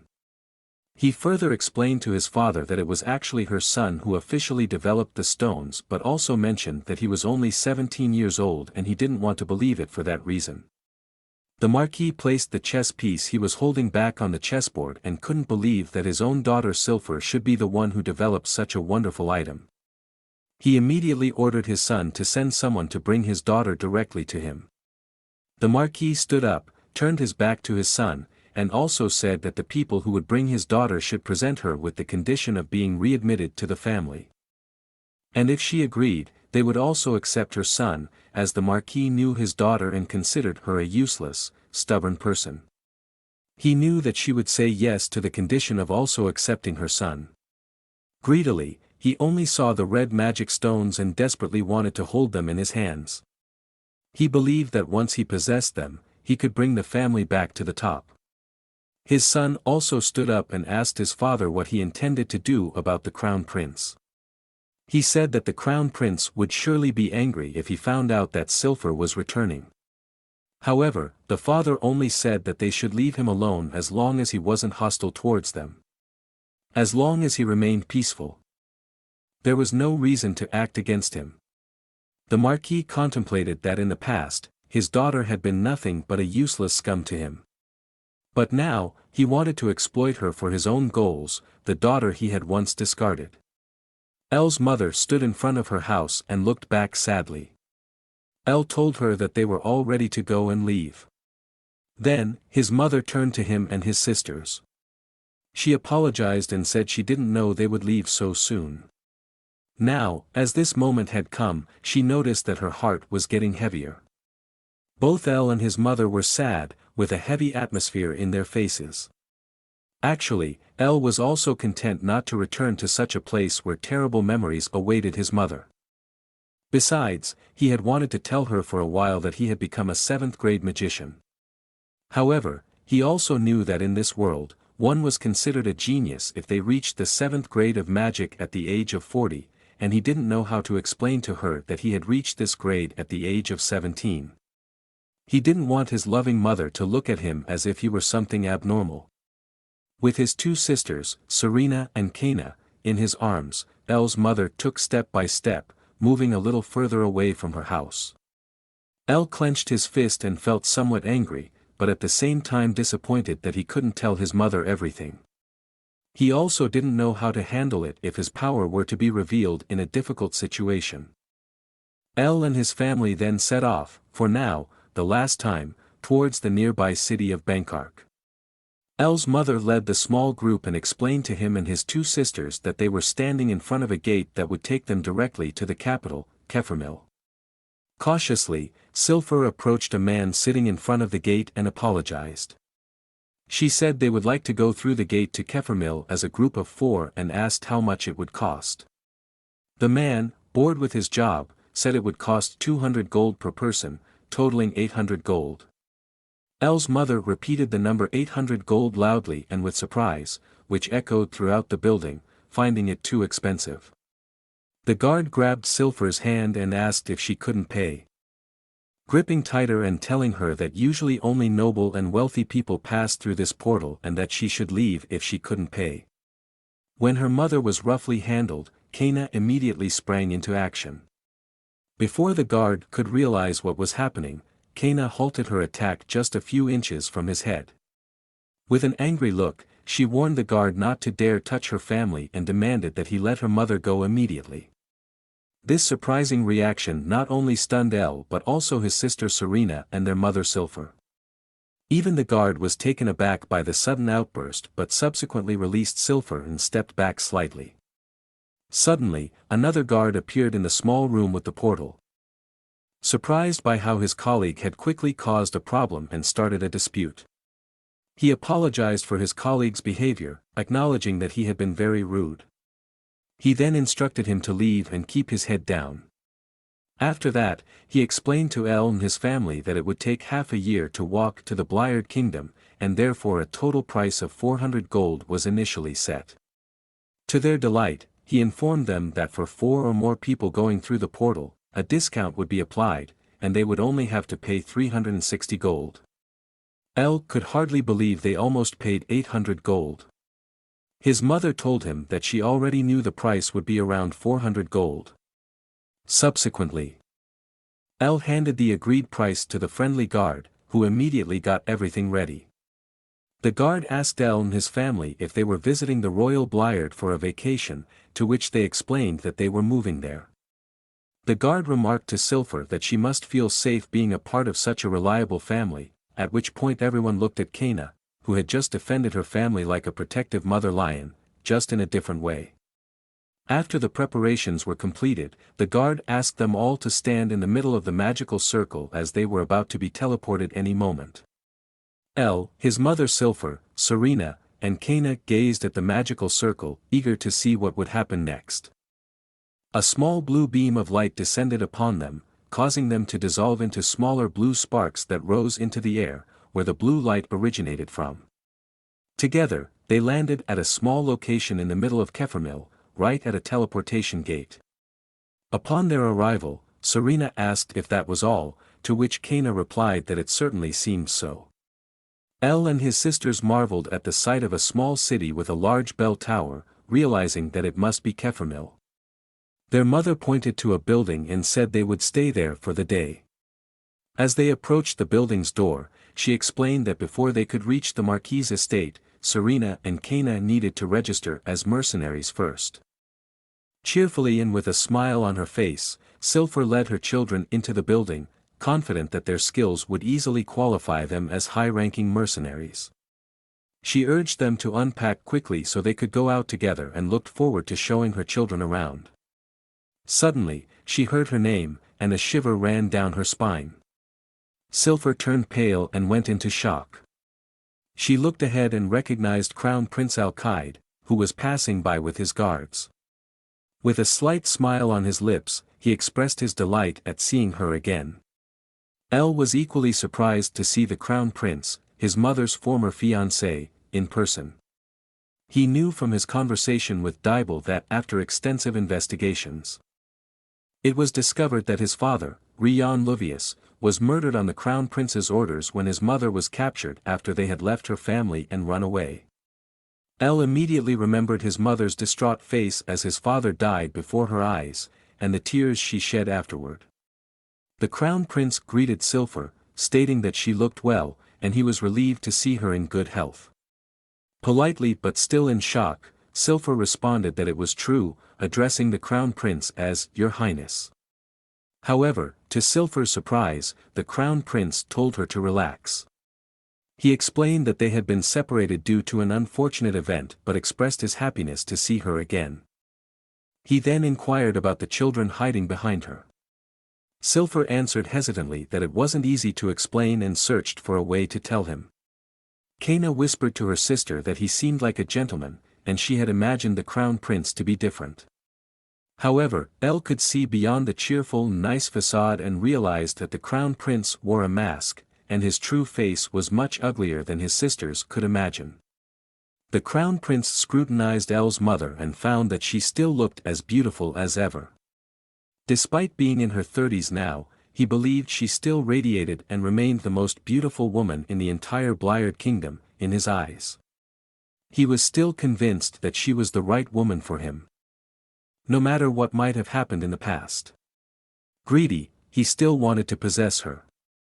Elle became angry as he could see the crown prince's hidden desire, given that he was at the 7th level of magic. He had to bite his tongue to keep from losing his temper. With a smile, Elle inserted himself into the conversation between the crown prince and his mother, asking how he knew her. In response, he also put on a false mask, extended his hand, and said it would be a pleasure to meet him. He introduced himself as her son, Elle. The only thing Elle aimed for was to prevent the greedy crown prince from eyeing his mother with impure intentions. The crown prince was somewhat surprised to hear that he was supposedly her son. And so Elle and the crown prince faced each other.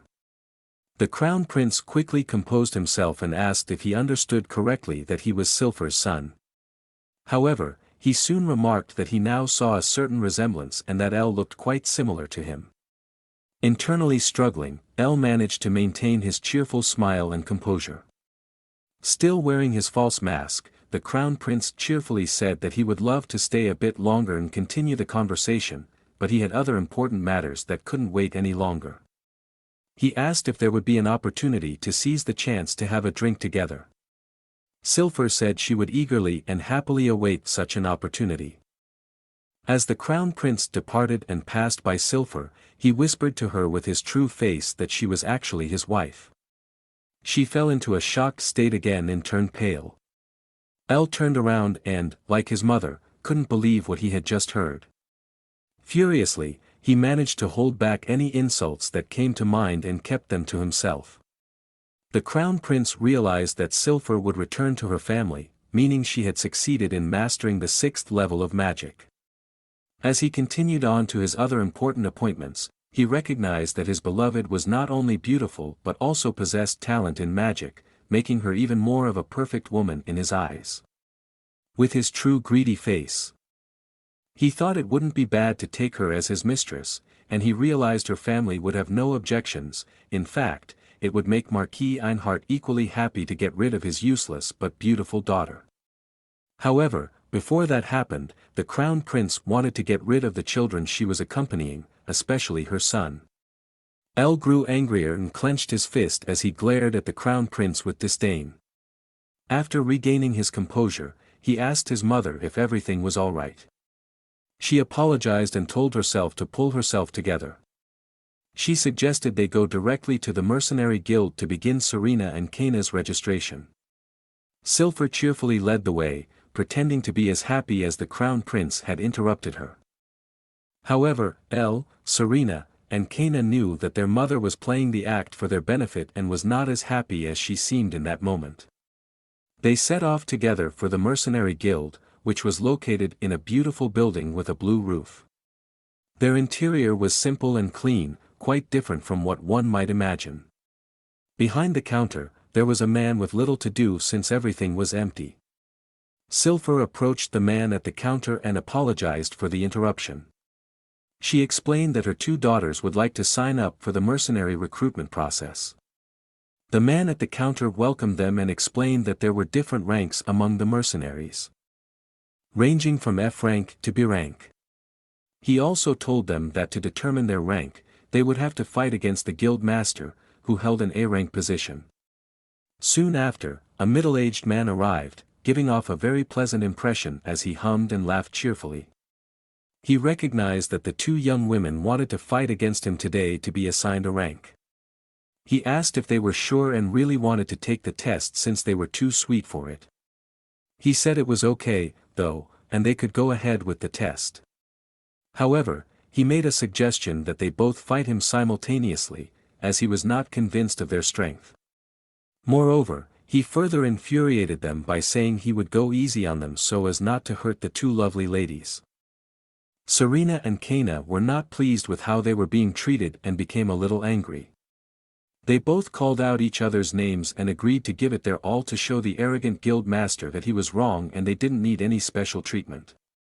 They entered a sort of coliseum or arena and prepared to begin the examination. The guild master stood in front of them and said they could start any time they were ready. He also told them to do their best. Though he might have been somewhat arrogant, he was by no means a bad guy. Serena and Kana asked if he was serious about them giving their best. He replied that he was sure, and they shouldn't worry about him getting mad at them. At the same time, Serena and Kana were ready for their test and began it. Kana unsheathed her sword and charged at the guild master, enveloping her sword with fire and hitting him. But before he could recover, Serena was also preparing an attack, using her wind magic, which also hit the guild master and sent him soaring into the air. When their magic had dissipated and Serena and Kana waited for their evaluation from the guild master, the sun shone down on them, and they glittered in the sunlight.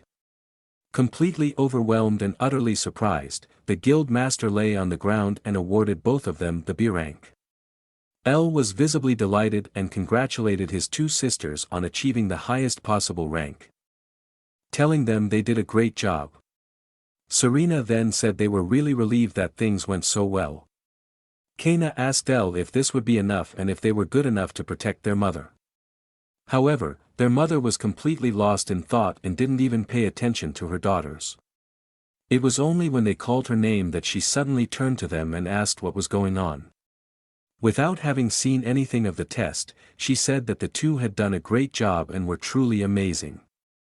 L knew that his mother wasn't doing so well and had a small trauma caused by the crown prince. It was nighttime, and the lights from the houses shone outside. L's mother sat on her bed, contemplating the crown prince and the fact that he hadn't changed over the years. She realized he was still obsessed with her and would do anything to make her his lover. She also knew that if that were to happen, L would end up just like Rian. L meant everything to her, and she would sacrifice anything she could to protect him.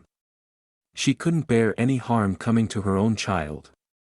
Originally, she had planned to secretly return to her family without drawing much attention.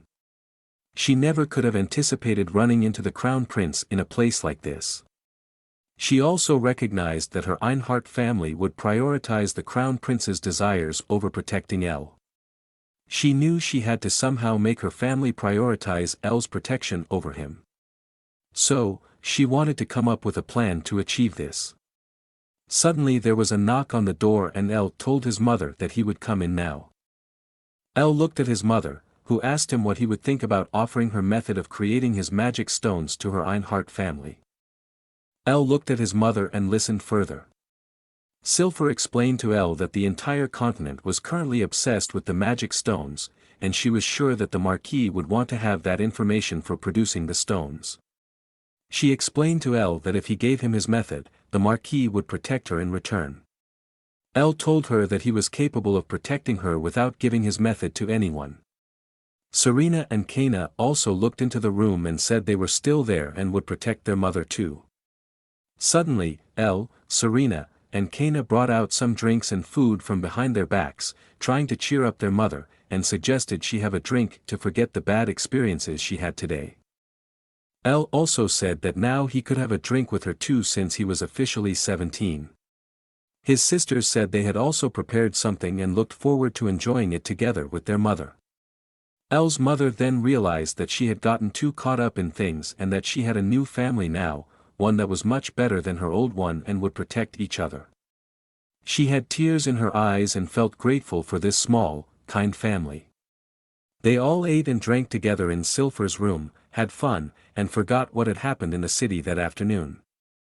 L thought about his deceased parents from his previous life who unfortunately died, and he never had the opportunity to have a drink with them. Even when things got tough due to debts, he couldn't do anything to help back then, even though he wanted to. But he wanted to change that in this life because here, he could do something for a family. He could become faster and stronger than anyone else in this life through his own efforts alone. He wanted to ensure that in this life, he would do everything he could to help his family, something he couldn't accomplish in his previous life. L smiled, holding a small cup in his hand, and expressed his love to everyone. They jokingly asked if he was already drunk, but he stated that he wouldn't forgive anyone who dared to make his happy family unhappy. His golem stood motionless in the interdimensional space, awaiting its master's command.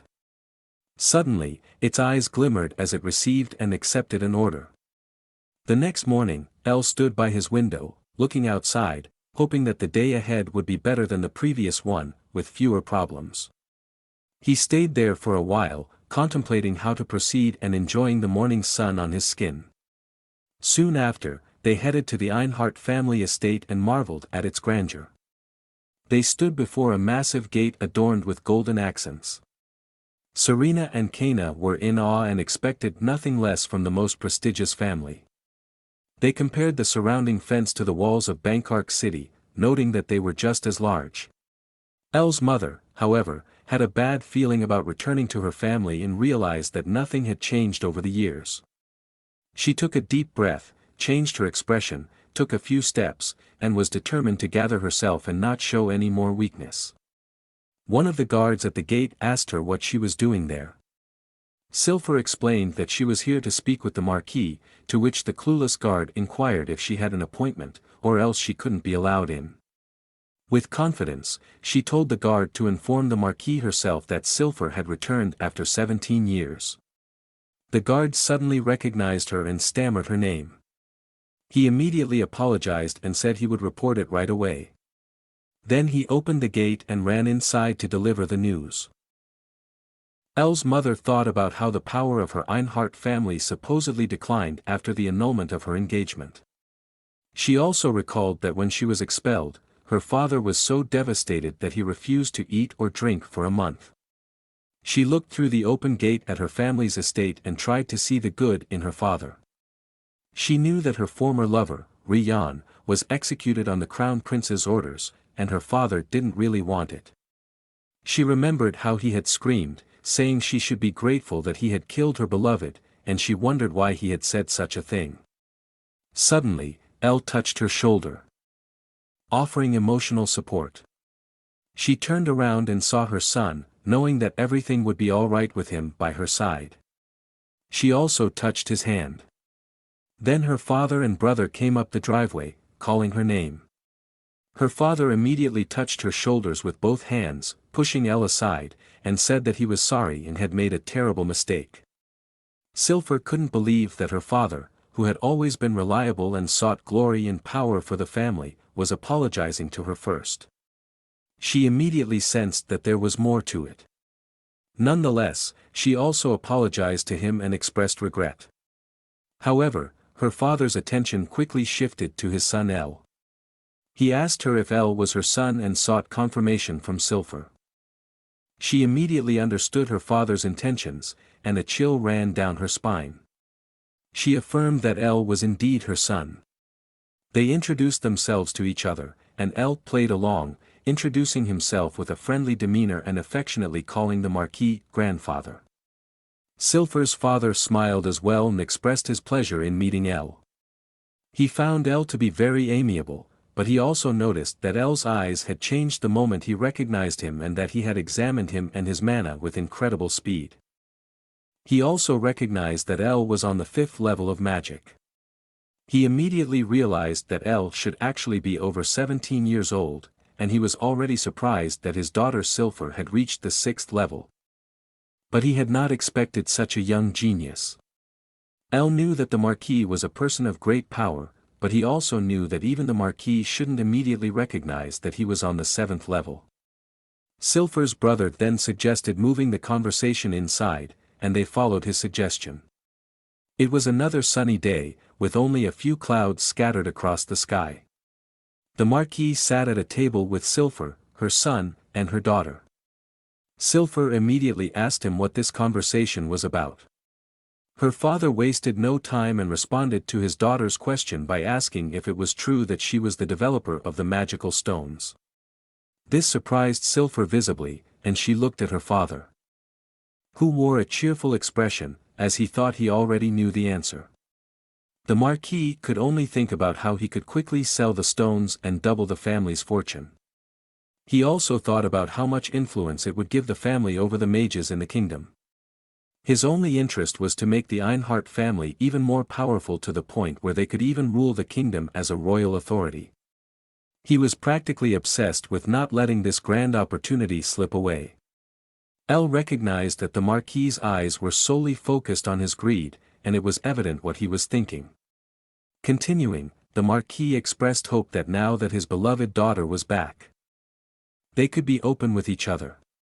He also stated that it was her duty to contribute to the improvement of the family. Silver clenched both hands into fists, unable to believe that she had heard the words duty and family in the same sentence. However, she composed herself and told her father that there was a condition for her contribution. The Marquis was curious and asked what condition she had in mind. Silver loudly exclaimed that he should make her son Elle the Marquis. This astonished everyone present, including her own son. They all couldn't believe what she had just said and asked her if she was serious. Silver said she was serious and explained that Elle was actually the one who had developed the method for creating the magical stones. And she had done nothing herself. She also told her father that he had noticed it himself when he examined Elle's mana and knew that her son was at the 5th level of magic at just 17 years old. Elle was surprised that his mother had found this out as well. Silver further explained that among all 10 mages on the continent who had reached the 8th level, no one had reached the 5th level at such a young age. She also said that soon her son Elle would become a very powerful mage who would shake the entire continent. She continued to emphasize that the magic stones and their value were recognized throughout the continent and, combined with the fact that he was the world's greatest mage prodigy, would be enough to make the Einhart family the largest family not only in the Bliard kingdom but also in the entire continent. Silver continued to put pressure on her father, asking him with all the confidence she had built up if he would accept her condition. However, her father said that he couldn't make such a big and difficult decision on the spot. But Silver didn't want to hear that answer and directly told her father that she came here with the plan to designate her son Elle as the successor, and he had to make a decision now. Her father was surprised by her confidence and strong words, as he had not expected this from her. But Silver wasn't done yet. She told her father that Elle would eventually become a much better mage than he was. And if he didn't give her a positive answer to her question, she wouldn't reveal the secret behind the magic stones to him. Her father was completely bewildered. He had never seen his daughter like this. Normally, Silver obeyed him and was as docile as a little kitten, but now he was witnessing a different side of his daughter, the one of a lioness defending her newborn. The Marquis said that he needed some time to think about this proposal and wanted to do so right away. Silver told her father that she would look forward to his answer if it turned out positive, and that she would be waiting for his decision. Then she and Elle left the room and walked along the hallway. Elle looked downcast and wanted to talk with his mother about what she had just proposed to his father. However, his mother turned around cheerfully and reassured him not to worry. Suddenly, Serena and Kana came out of their room, having heard their brother and mother's voices, and were quite curious about what important family matters were being discussed. Silver embraced her other 2 children and apologized for leaving them alone in the room. Elle stood apart and continued to think about what had been said during the conversation with the Marquis and his mother. Kana asked Silver if she was okay, and Silver confirmed it. She then asked if they had already received a detailed tour of the rooms. If not, she would now take on that task. Elle then made his way to his room, his thoughts still revolving around the conversation with the Marquis and his mother. He had never expected his mother to say something like that and set such a condition. However, as Elle entered his room, closed the door behind him, and leaned against it, he also knew that the Marquis would never agree to this condition. He realized that he had to look further into the future and plan ahead to stay a few steps ahead. El used his summoning magic to summon a magical pair of glasses that appeared directly on his nose. He adjusted them and said that he didn't actually need glasses, but they would help him concentrate better. They reminded him of his past and his previous life. With these self-created glasses, El could better sense the flow of mana, and he wanted to go and see what the Marquis really thought about him and his mother. El raised his hand and used his magic to cast invisibility once again. Within seconds, El became invisible, and he couldn't be seen anymore. He opened his room door and slowly made his way to the room where Silfer's father, the Marquis, would be. From outside, one could hear his son asking him what he intended to do about Silfer's child and if he would seriously consider appointing this child as his successor or new family head. El stood in front of the door, eager to find out what the Marquis and his son were discussing about him. El made his way into the room where the Marquis and his son were and continued to listen as the Marquis advised his son not to make any inappropriate faces. Both of them stood in front of a target and took turns throwing knives at it, keeping themselves occupied during their conversation. El remained invisible, hiding behind a small partition in the room to better eavesdrop on their conversation. The Marquis had to admit that El was undoubtedly qualified for the position his daughter had claimed for him. While playing with one of the knives they were throwing at the target, the Marquis continued to praise El, acknowledging his talent and impressive achievement of mastering 5th-grade magic at the age of 17. However, he doubted whether El was suitable to lead this family, given that he had grown up in a foreign nation for 17 years. Moreover, the Marquis recognized the possibility that El might have come here only seeking revenge. As the Marquis threw another knife, it almost stuck in the center of the target and wobbled slightly. Silfer, the Marquis' son, mentioned that his sister was a 6th-grade magician, which could pose a small problem. After his father was in the process of taking out another knife from a pile, he said that they had 20 mages here who were at least in the 6th class and that they would never lose in a direct fight against Silfer and her son El. Furthermore, the Marquis turned to his son and asked him if he remembered the letter from the Crown Prince. He reminded his son that in that letter, the prince expressed his willingness to accept Silfer as his lover again, should they agree. The son questioned if it would work and raised the objection that his sister might already know and resist again.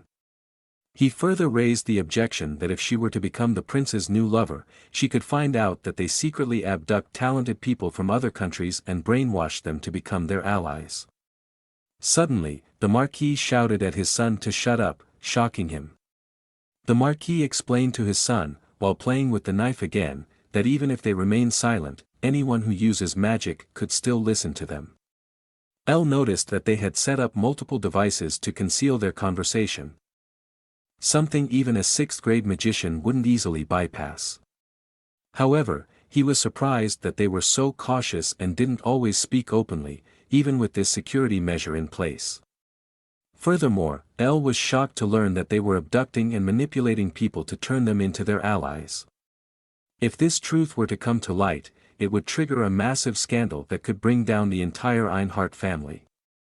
The Marquis' son then promised never to speak about it again, and his father reassured him that he need not worry about the prince either, as he was also involved in the events and would not harm him. As El listened, his thoughts became more tangled. The Marquis listed all the past events. From the prince's proposals to the magical stones to El's extraordinary talent. Then the Marquis asked his son what he would do in this situation, holding the knife he had been playing with before and handing it to his son. Silfer's brother recognized that it was a test, and that he could make up for his mistake by acting smarter.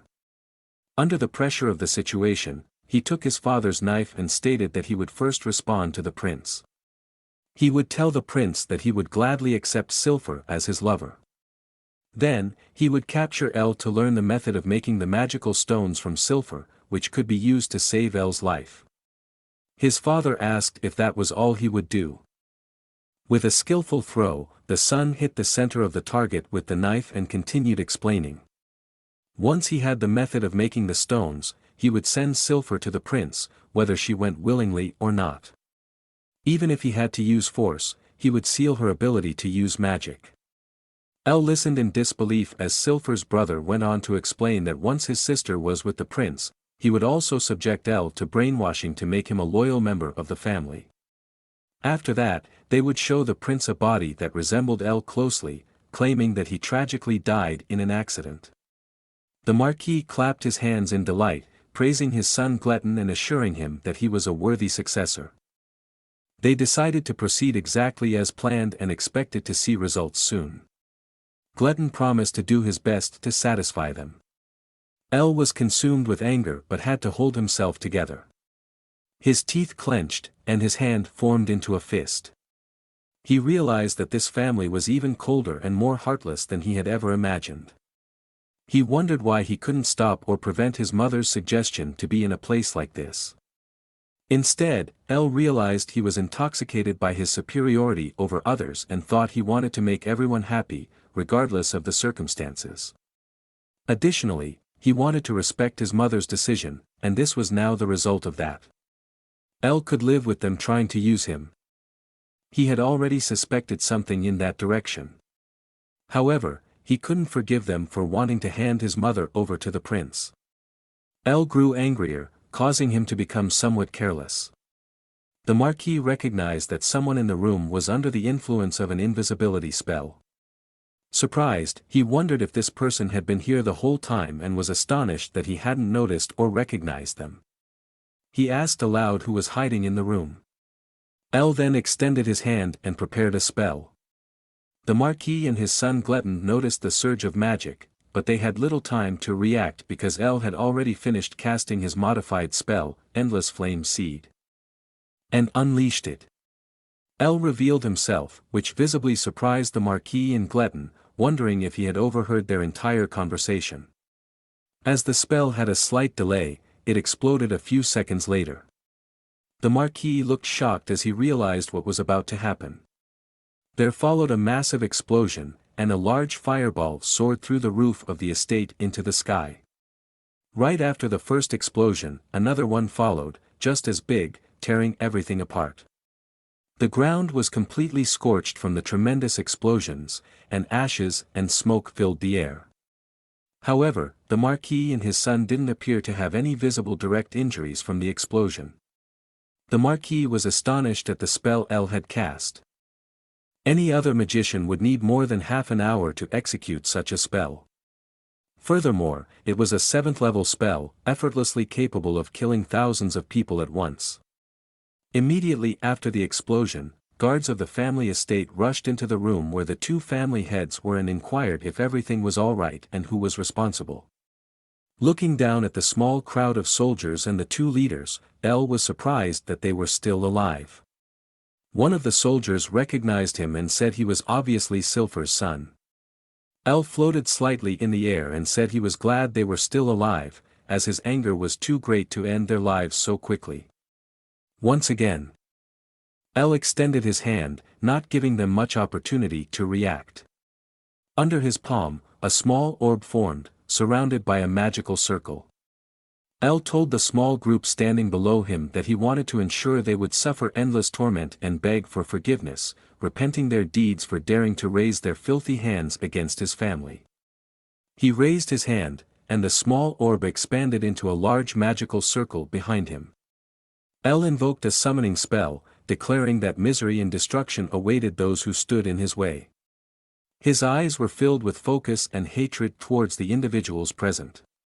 He completed his summoning, and his night golem in golden armor emerged from its interdimensional space. Standing behind Elle. The guards couldn't believe what they were seeing, wondering how such a creature could be present here. The Marquis started laughing, prompting Gletton to ask if everything was all right and why he was laughing. With gleaming eyes that hadn't quite grasped the current situation and a brain the size of a pea, oblivious to how dire the situation looked for him, the Marquis stated it was great and the best thing he had ever seen. The few guards who mustered their courage didn't believe the golem was real and vowed in the name of the Einhart family that they wouldn't let Elle do as he pleased and tried to push back the golem. They rushed towards Elle and his golem. Through the slits in the golem's helmet, A small bright light blinked, signaling it was fully operational. With a single quick but incredibly powerful strike, the golem attacked the guards who dared to charge at El, sending them flying into the air. Glutton couldn't believe what was unfolding before his eyes and seemed to have an even smaller brain than his father. He looked down at the falling bodies lying motionless on the ground, succumbing to the injuries inflicted by the golem's attack. Frenziedly, the Marquis declared it was undoubtedly not a fake and stated that his family could now become the strongest family ever, with such a golem on their side. He pointed at El with his finger and ordered the new guards who had gathered behind him to kill El and force him to reveal the secret of the golems. El's facial expression remained terrifying, clearly indicating that he hadn't shown everything he was capable of. He told the Marquis that everything he knew served only greed. Moreover, he pointed out that the Marquis already lived an extravagant lifestyle and questioned if he didn't have enough money for retirement and why he would want more. The Marquis looked visibly confused. El floated next to his golem, observing the attacking guards in the devastated, charred ground. Another magical circle hovered in front of his golem, deflecting the attacks directed at him. El began positioning himself behind his golem and channeling more of his mana into it. As a result, his mana spread out in waves around him, pushing back all the present individuals slightly. The guards recognized the extreme power of this mana and realized they couldn't contend with it. Even Glutton had to defend himself somewhat against the mana controlled by El through his golem. The Marquis was also surprised and realized that this mana couldn't belong to someone who had just mastered the 5th stage of magic. It seemed to be on par with that of a sword master, perhaps even stronger. He remembered how he had examined El's mana during their first encounter at noon and pieced a few things together. He realized that El must be the mage who had caused the 2 massive explosions. He pondered if it was possible that El was actually on the 7th stage of magic. When El realized that the Marquis had finally figured out how strong he truly was, he couldn't help but grin self-assuredly. The Marquis grew angry, clasped his hands together, and prepared a spell as well. Shortly after, he launched his spell at El, who appeared completely unfazed, continuing to float in the air without being disturbed. Calmly, El raised his hand, channeled some mana, and effortlessly created a spell to repel the attack. The ground beneath him burned, and flames raged on the battlefield. Once again, El looked down from above at his grandfather and uncle, realizing that they were unworthy of being called that. Just as El was about to say what the Marquis intended to do to them, he heard his name as only his mother called him, Ellie, on the battlefield. His mother, now joined by his sisters Serena and Kana, looked up in disbelief at El and couldn't believe what she saw. She asked him what had happened. El looked sadly down at his mother and called her name. He wondered why she was here and didn't want her to find out what was happening and the terrible plan her brother and father had for her. El still floated in the air, looking down at the 2 family heads, his sisters, and his mother. Lost in thought, he couldn't help but recall the plan his mother's brother had devised to extract information about the magic stones from him and what he intended to do with his mother afterward. He also thought about how their father, as the family head, applauded and praised him for it. El's mother shouted up to him again, asking him to please respond. She saw how angry El looked and realized she had never seen him so furious, knowing that something must have happened to make her son so agitated. El continued to silently gaze at his mother and his siblings, then let out a deep sigh, realizing he had no other choice now. Once again, he raised his hand and formed a small sphere with many magical circles rotating around it. These magical circles grew larger and pulsated outward. The Marquis recognized this as capture magic. He was alarmed, wondering if El had recorded the conversation he had with his son where they had hatched their plan. If that were the case, he knew his family was doomed, and no one should ever hear those plans. Panicking, the Marquis quickly turned to his son Glutton and ordered him to kill El immediately, explaining that he was the one who had caused the explosions just now. Angrily, and because she hadn't received an answer from her son, Silver asked her father what was going on and why he was ordering El's death without reason. He told her to shut up. The Marquis found himself in a predicament and took a moment to adjust to the situation and think. Silver told him that El was his grandson, appealing to his good heart, hoping he would reconsider killing him. However, the Marquis seemed unfazed and instructed his guards and his son to hurry. He warned them that El was a high-ranking mage. The guards once again stood in a larger group before El, pointing their swords at him and preparing for battle. El appeared relatively unfazed and simply commanded his golem to overpower the guards without killing them. The golem extended its hand, conjuring a golden sword and assuring its master that it understood and accepted the command, and would execute it to the best of its abilities. The summoned sword of his slightly plump golem shone as brightly as the sun and sparkled like the stars in the night sky. He held it in his left hand while El floated slightly to the side to give his plump golem some space. The morale of the guards and warriors of the Einhart family had not been broken. Together, they raised their swords and proudly shouted their battle cry. Their first mission was to destroy the summoned sword. However, El knew that this endeavor was impossible, for the golden sword was a symbol of his golem. It was forged from pure dwarven steel with very few impurities and coated with magical metal for enchanted seals. The front of the blade was also coated in gold and imbued with a spell to deflect impact upon striking. Moreover, it had been reinforced with a special sharpening magic to further enhance its existing power. Thus, the golden sword resembled more of a divine sword than a mere one.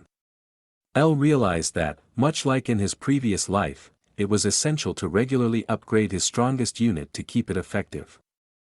He was more realistic than idealistic and knew he had to push his golem's capabilities to their limits. The guards and knights of the Einhart family remained in their battle formation, continuing to point their swords at El and his golem while channeling their energy. El's golem swung its flame-enchanted sword, creating a massive golden shockwave that broke through the ranks of knights, forcing them to defend against the backlash of the swing. Even the Marquis and Gletton could not believe what they were seeing, astonished by the power of El's slightly plump golden golem. One of the guards warned not to underestimate it, assuming his battle stance once again. The golem executed a golden cut and flew towards the army of guards, splitting the sword in two and disrupting their combat formation. The golden golem continued to build up, and its shadow loomed over the heads of the guards. Seeing the golem up close, they realized its true size and the overwhelming force they were truly facing. However, some guards had not given up hope and urged their comrades to obey their master's orders absolutely, not to panic or give up. Another guard caught sight, after his friend's brave words, of their fighter who had managed to ride onto the battlefield inside the house on a horse. His horse was also adorned with lightweight golden armor, and he himself was dressed in a silver, typical knight's armor, embellished with a red cape. El recognized that this knight must be the leader and captain of the knights. Furthermore, he realized that this captain should be at the end of the swordmaster rank. The captain knelt before the Marquis and apologized for arriving late. However, the Marquis urged him to get to work immediately and defeat El and his golem. The knight captain raised his head, said he would do so right away, saluted, lowered the visor of his helmet, and introduced himself. He explained that he was the knight captain of the Marquis Einhart family and drew his sword. He enveloped his sword with a kind of mana, raised it, and thus boosted the morale of his subordinate knights. He called out to them that they would now destroy the enemy together. El recognized that things were about to get more serious, but he spoke quietly and calmly to his golden golem, asking it to switch to its level 2 mode. The golem responded that its seal had been successfully lifted and covered itself in golden light. First, its hands and arms became slightly slimmer, followed by its shoulders, head, and finally the rest of its body. It now looked much more flexible, faster, and stronger, ready to continue defending El. Additionally, since it was now somewhat thinner, it appeared even more fearsome and aggressive. The guards who had risen against El and his golem knight were surprised by the sudden transformation. However, El already knew that this wasn't all that had changed about his golem and that the real change was yet to come. As the sword had disappeared during its transformation, the golem had to call it again, and it reappeared, enveloped in flames, in its hand. It grabbed the sword and prepared for battle, assuming a combat position as well. The blade of the sword had undergone some changes and was infused with much more energy than before.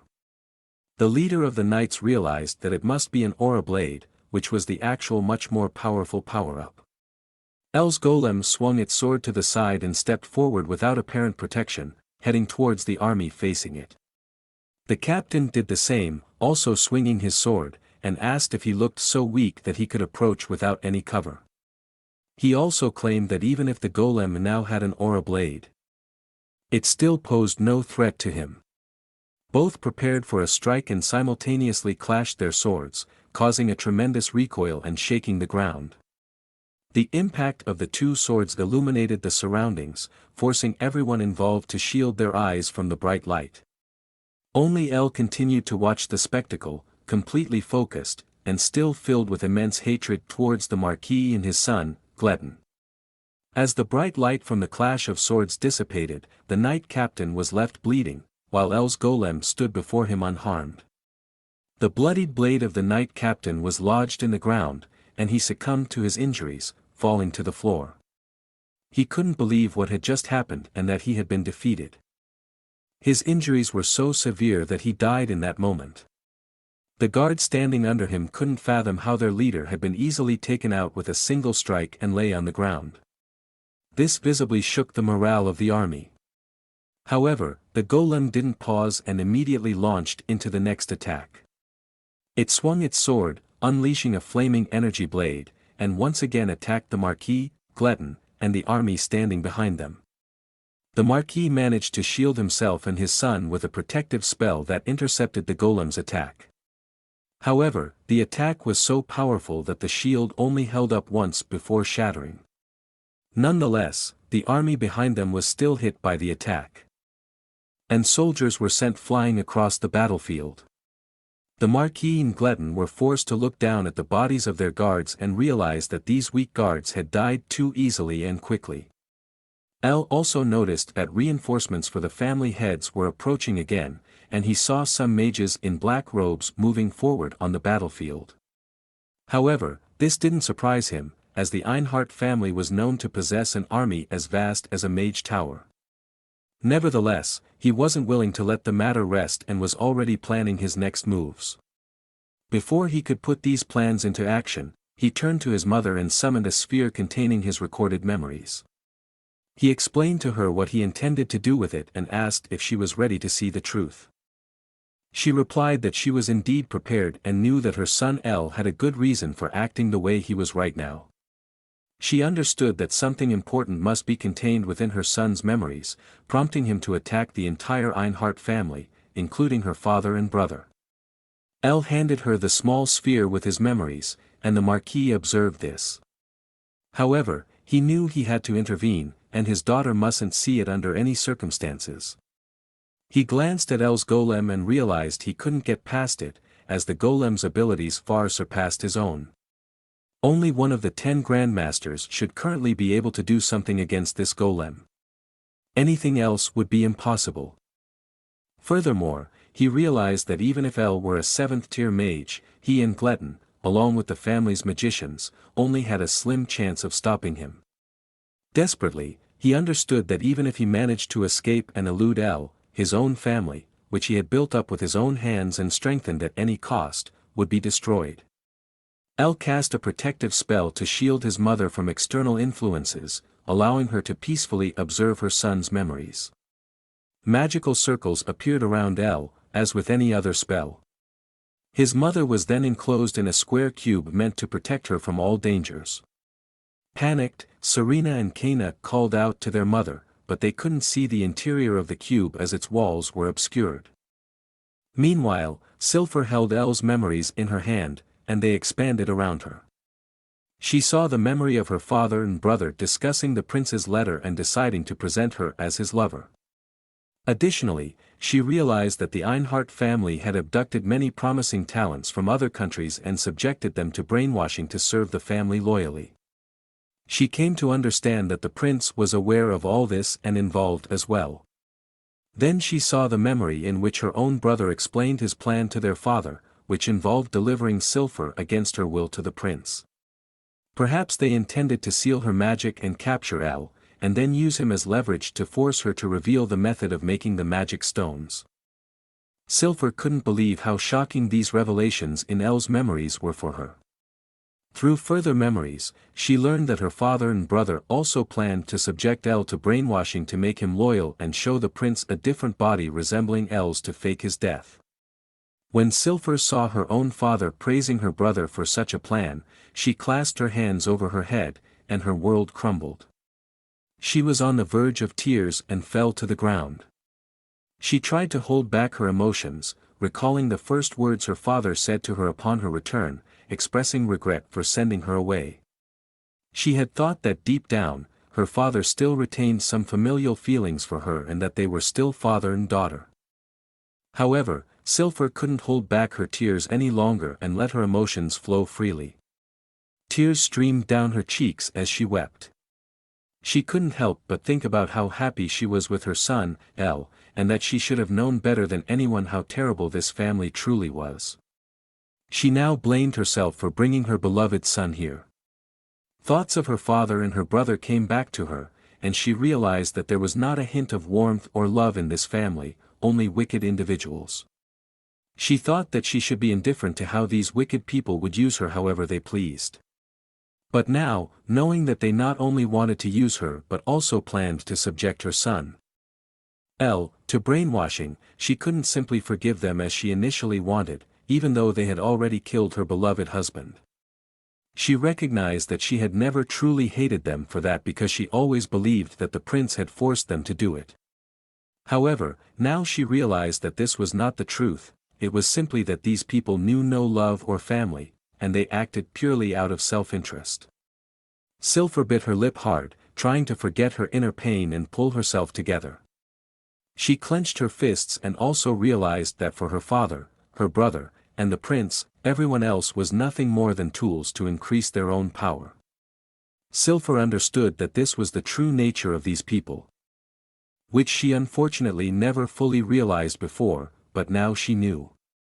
When she came to terms with what had happened and gathered her courage, the cube that had imprisoned her for protection began to glow and shattered.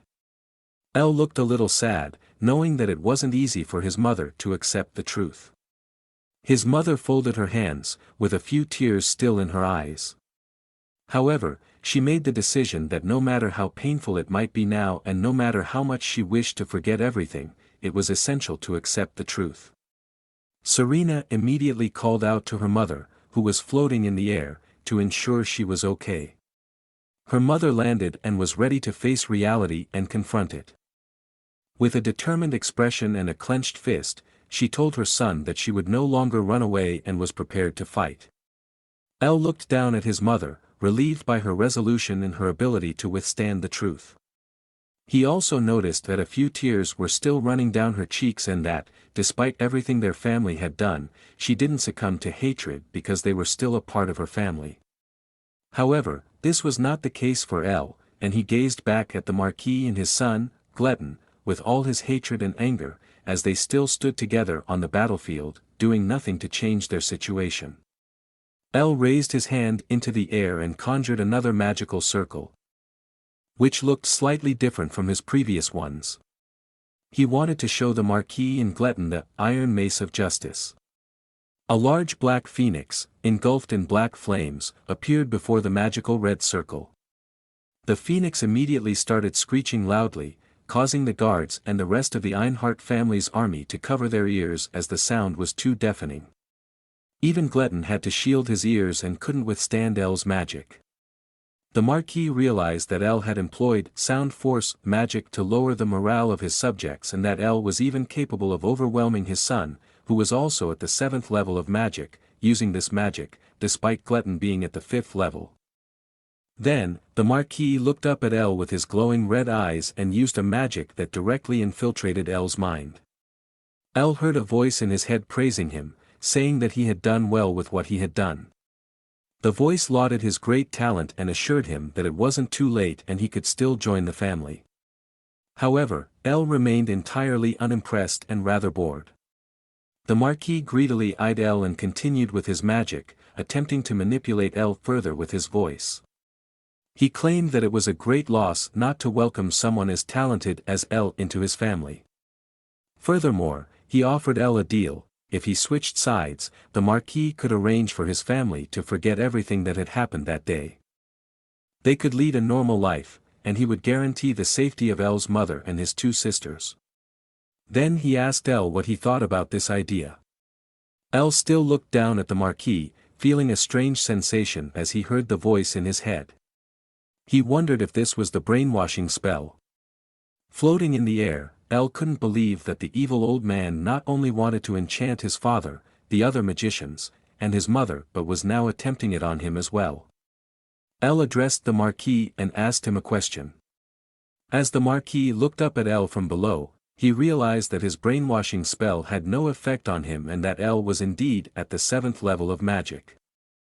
In response to El's question about how he could do something so cruel to his own family, the Marquis was initially taken aback and briefly shocked, but then he began to laugh. He raised his hands up and laughed like an old comic book villain. The Marquis explained to El that many aristocrats would sell their own children for the sake of the family, and that this was actually a normal thing. El continued to look down at him and realized that this man was no longer human but more like a monster. The Marquis then asked El where he had learned such magic and praised him for reaching the 7th level at the age of 17, which was an impressive achievement. El understood that he was actually speaking to a monster, only interested in extracting his secrets. He floated down a bit, still above the Marquis, and told him that he had learned everything on his own and no one else had taught him these skills. The Marquis couldn't believe it and expressed his doubts. However, El reiterated that this was the truth, and he had truly learned everything by himself. The Marquis still didn't want to believe him and stated that it didn't seem like he would learn the truth from him. In response, El said that he detested and hated people like the Marquis the most, people who viewed their family as tools and treated them accordingly. Nevertheless, El raised his hand and made a proposal to the Marquis. Curiously, the Marquis asked what it was. El asked him if he would be allowed to leave with his family and spread the truth about what he, Glutton, and the prince had done. In that case, the Marquis would be in trouble. The Marquis wanted to know where El was going with this.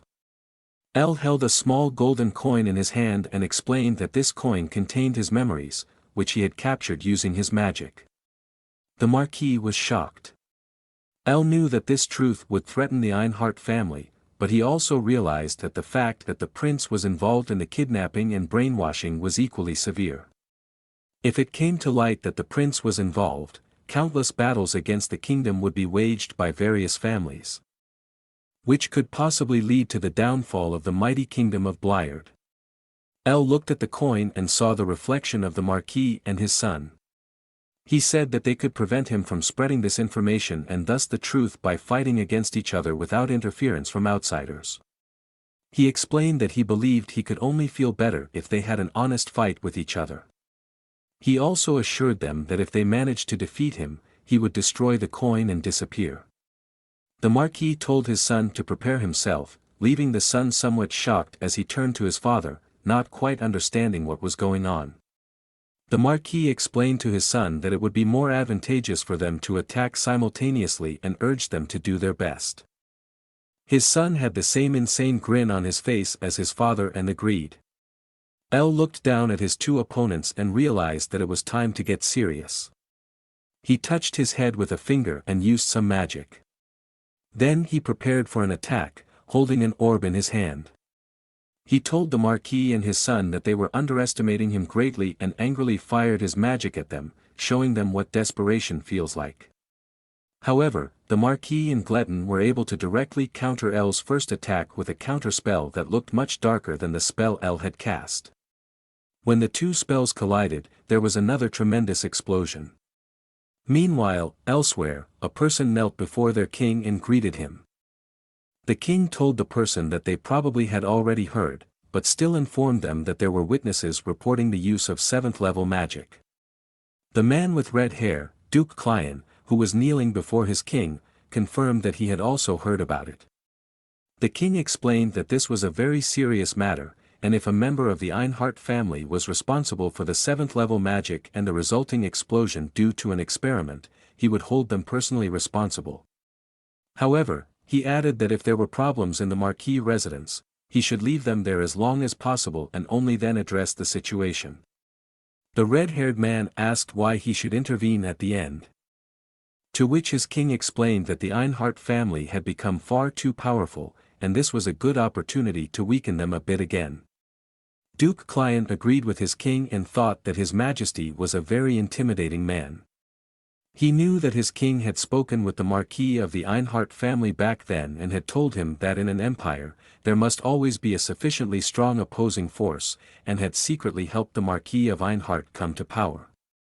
But now, with the Marquis becoming much more powerful than he had planned, the king wanted to try to damage him a bit to minimize his influence. Duke Client had expected nothing less from his king, who ruled over everything. The king told the duke that he would lend him 10 men from his royal knights and 100 men from the Central Knight Order, knowing that the duke would lead and deploy them properly. He entrusted the mission entirely to the duke. The duke looked up and accepted the assignment he had received, intending to carry it out to the best of his ability. As he was about to take his leave, another person joined the conversation. It was Prince Al-Qaid. The king asked the prince what he wanted.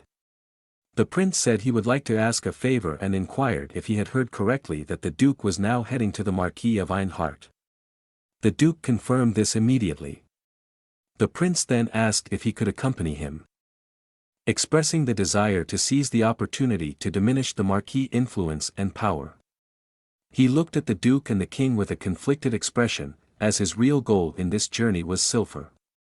He wanted to ensure that he would take advantage of this opportunity to win her over. The king asked the prince if he believed he could handle the Einhart family and overpower them. The prince responded to the king's question, saying that he thought he could handle it and that it would be a good experience for him. The king granted permission and told both the duke and the prince to proceed cautiously to the Einhart estate. Both understood the order and prepared to ride out. They were each on their horses. The duke and the prince. The prince told the duke that he was already excited to work with him. The duke replied that now that the prince was joining his mission, he wasn't sure if he had anything left to do. The prince laughed amiably and agreed with the duke's words. However, Client was still unsure about the prince accompanying him and looked at him questioningly from behind.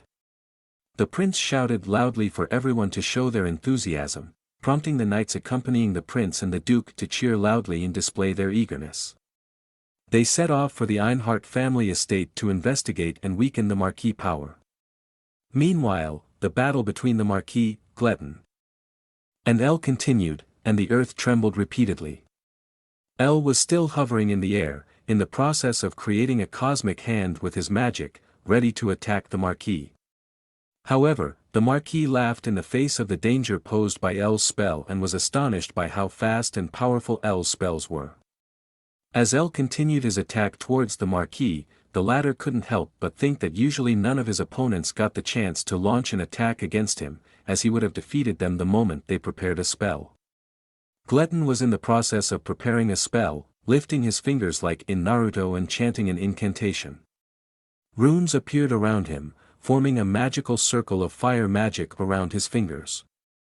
Shortly after, he cast the spell, Flame Storm, and sent it towards El. Smiling, he was curious to see how El would handle his attack. Gletton was quite arrogant, proud that he could cast this 6th-class magic so quickly. El prepared to counter the attack and also used magic to create a massive earth wall to block Gletton's swirling fire attack. The Marquis, still unaware that he shouldn't engage in battle with El, took the opportunity to use his light magic, Lightning Arrow, and attack El.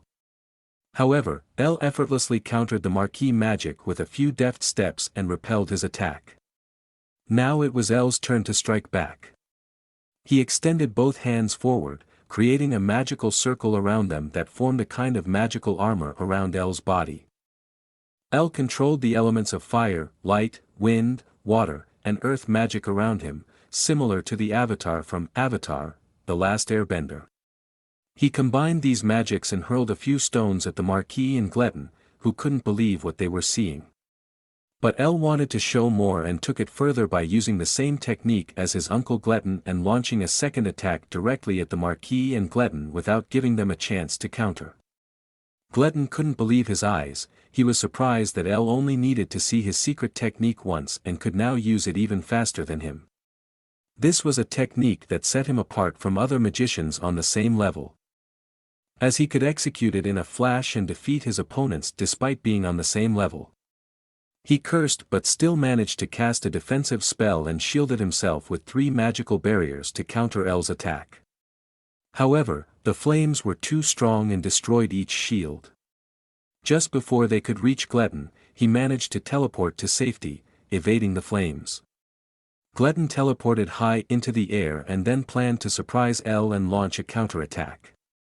Gletton, however, couldn't locate El's position and frantically looked left and right to find his opponent. Suddenly, El appeared behind his uncle and told him that he was way too slow and would never surprise him as he just did. Gletton turned around and saw El, realizing that he was moving much too quickly. El extended his hand again, preparing to finish off his uncle. Shocked, Gletton used magic again and swiftly flew to the ground to escape El's grasp. El cast a sort of Japanese hentai spell, with tentacle-like magical manifestations trying to ensnare his uncle. He remarked that his uncle was far too slow and wouldn't have a chance to escape at that speed. The Marquis recognized the spell El was casting and knew that the net spell was meant to restrict the opponent's movements, but he also knew that his son would handle such a spell with ease. Gletton raised his finger, releasing a small orb that generated a whirlwind of fire, pushing back the net-like tentacles. Gletton was confident that such a spell wouldn't do much against him. El then charged towards Gletton with his magic, but Gletton continued to defend against El's attack with his fire magic. The Marquis observed the spectacle from a safe distance and was pleased that El's tentacle net attack had failed, knowing that net magic was at a disadvantage against fire magic. He smugly grinned. Meanwhile, El and Gletton continued their intense battle, with neither willing to give in. Gletton was clearly on the defensive, while El, who had to conserve some of his powers and couldn't fight as ruthlessly as his opponents, was on the offensive. The Marquis saw another opportunity to launch a surprise attack. The sky darkened, and lightning flashed through the dark clouds. The Marquis extended his hand toward the sky, and mage runes formed around it again. He praised his son for holding El back, allowing him to prepare his spell. Everything was going exactly as he had planned. He looked to the sky, confident that the next attack would defeat El. When he was ready, the Marquis shouted, "Thunderstrike!" And a massive bolt of lightning crashed through the cloud cover, heading straight for El. Gletton and the Marquis had already put on the victorious smile, knowing it should be over any moment. The lightning continued to approach El, who stood motionless and made no attempt to defend against it. He faced the lightning with the same look as a deer facing car headlights at night.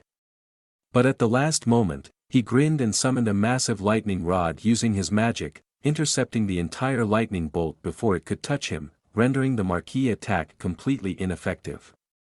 The Marquis couldn't believe it and found it impossible what had just happened before his eyes.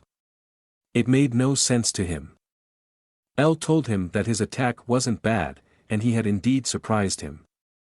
Still unable to believe that El had successfully defended against his thunderstrike, the Marquis asked what kind of magic it was. El then turned around and asked him with a smile on his face why he should reveal it to him. He said it would be foolish to share such important and valuable information with his enemy. This arrogance, the grin, and the fact that he couldn't harness that power infuriated the Marquis. El looked at his lightning rod with pride, realizing that it was highly effective, successfully absorbing all the light magic. He knew that normally, fire magic is considered the opposite of water magic. But as a defensive method, water magic wasn't very effective, as fire magic could boil the water and burn the water magic user. From a young age, El had conducted a lot of research because he was curious about the different types of magic. He discovered that the best way to counter fire magic was with earth magic, and water magic could be best fought with plant magic. Against wind magic, stone or iron magic would be most effective. Only what to use against lightning magic had puzzled him, as it was more complicated than the other types of magic. He knew that weak lightning magic could be easily stopped by stone or iron magic, but if it were strong lightning magic, simple stones or iron wouldn't suffice. That was when he remembered his old readings about lightning rods in his world. This was the first time El had tried this kind of magic, and for a first attempt, the result was impressive. It had worked perfectly, neutralizing a 7th-level lightning spell. El took the opportunity to look down at Gletton, who was also surprised that El had countered his father's magic with his unknown magic. For a second, Gletton forgot that he was in the midst of a life-and-death battle. El seized the moment and shouted to Gletton that this would be his end. He conjured his cosmic hand again, which appeared from a portal right in front of Gletton and delivered a powerful slap, sending him flying to the ground. Defeated and bloodied. The Marquis looked shocked at his son lying on the ground and couldn't quite grasp what had just happened when El already declared that it was now a one-on-one fight. El looked down at Gletton and realized that he would likely be bedridden for a year and unable to move. He pointed at the Marquis and told him that he would be next. El used his flame arrow magic, creating a large number of magical arrows in the night sky, illuminating it, and ready to descend upon the Marquis. Fearfully, the Marquis held his hands forward, realizing that El's magic was no joke, and his situation was more serious than ever before.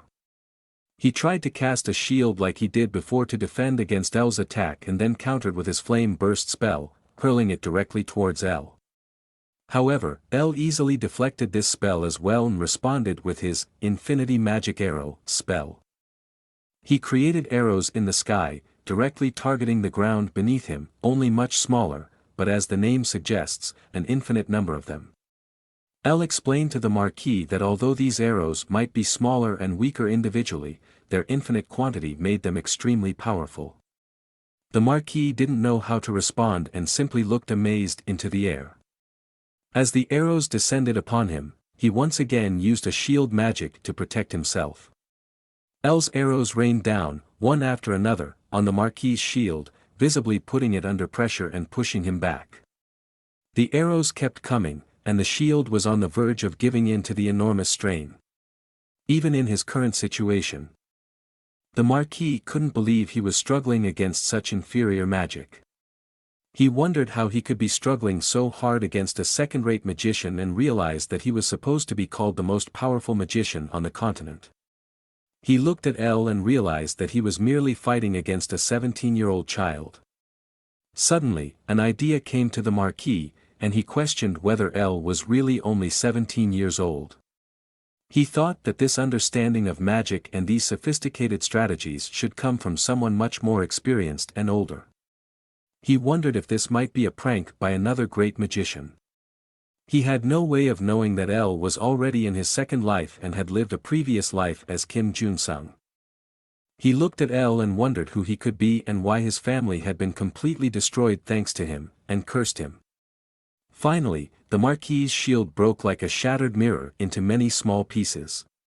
He looked through these shards and saw El's attack still coming towards him.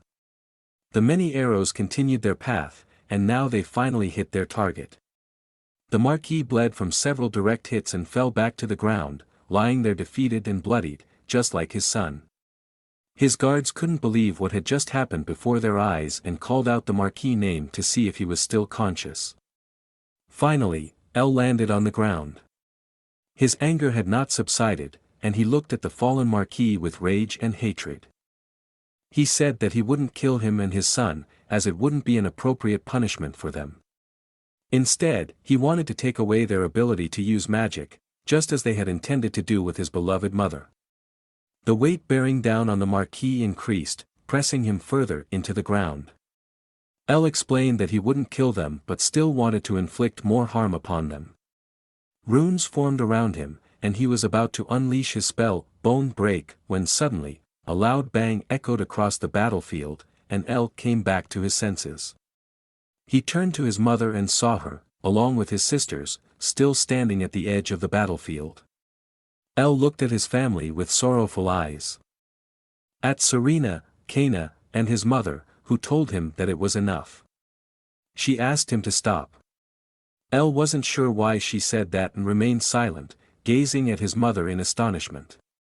His mother knew the talent of her son and how great it was, but she could hardly believe that at the tender age of 17, he had already reached the 7th level of magic and was capable of creating such a powerful golem that managed to defeat a sword master with just one blow, something no other magician had accomplished before. She realized that her little son had grown into such a powerful magician without her knowledge. However, she also knew that the person El was fighting against was her father. And even though she couldn't forgive her father and brother for trying to kill El or subject him to brainwashing, she couldn't allow El to kill her father and brother either.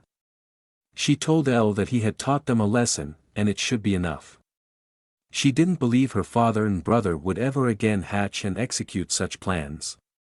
In the comments, you can write how naive this mother is and how unbearable it is that she wants to stop El from killing them. However, El said that he couldn't comply with her request. He looked at Gletton and his grandfather and said that if he let them go, they would be the type of people who would come back for revenge. His mother said that might be true. But it still wouldn't be right to kill them. Furthermore, she explained to El that he still had his memory magic, with which he could prove their plans at any time, and therefore they couldn't seek revenge recklessly as long as he could use those memories against them. El contemplated and realized that his mother might be right. Additionally, he thought about how if he were to strip the Marquis of his ability to use magic, the entire kingdom would turn against them. That would mean putting his entire family in danger. El agreed with his mother and stated that he wouldn't harm her father and brother. He turned away from the fallen Marquis and told his family that they should leave this vile place as quickly as possible. Furthermore, El suggested to his mother that with her abilities and being ranked 6th in magic, they could find a place far away and lead a peaceful life. His mother agreed and desired exactly what her son wanted. Humbly and with shame, she acknowledged that El was right and had to admit that even though she was the adult between them, she was wrong. Under the full moon and the cloudy night, she had to admit her mistake in bringing El to the Marquis and said that everything was her fault, leading to the current situation.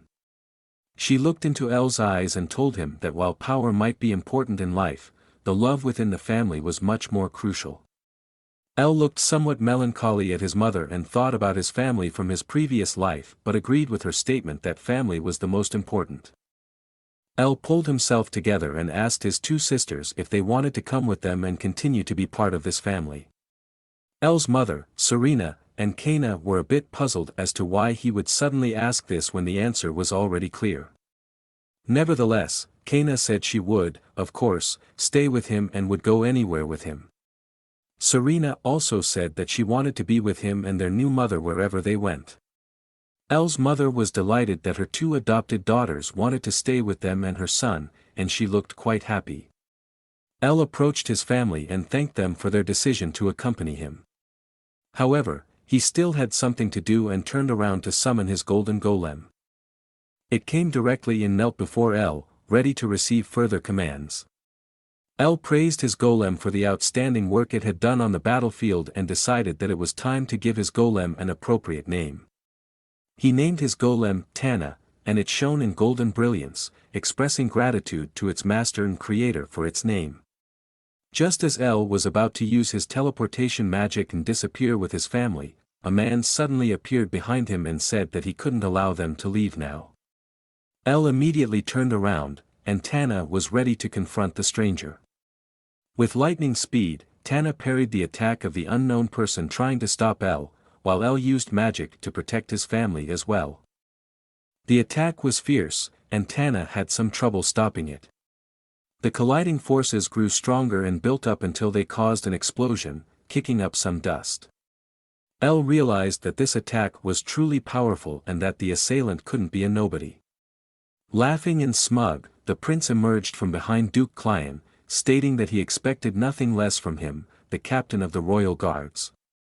El recognized him immediately, understanding that the person next to the prince was no ordinary individual. He knew he had to step up his game to avoid losing. He called on Tana to activate the third mode.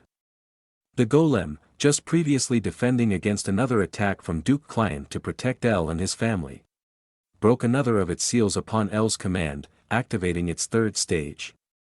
Tana raised a hand and effortlessly blocked Duke Client's attack.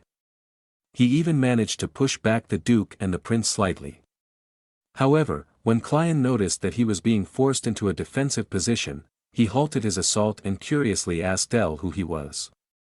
He was amazed and acknowledged El's talent, but also pointed out that someone with such talent should normally fight on the kingdom's side.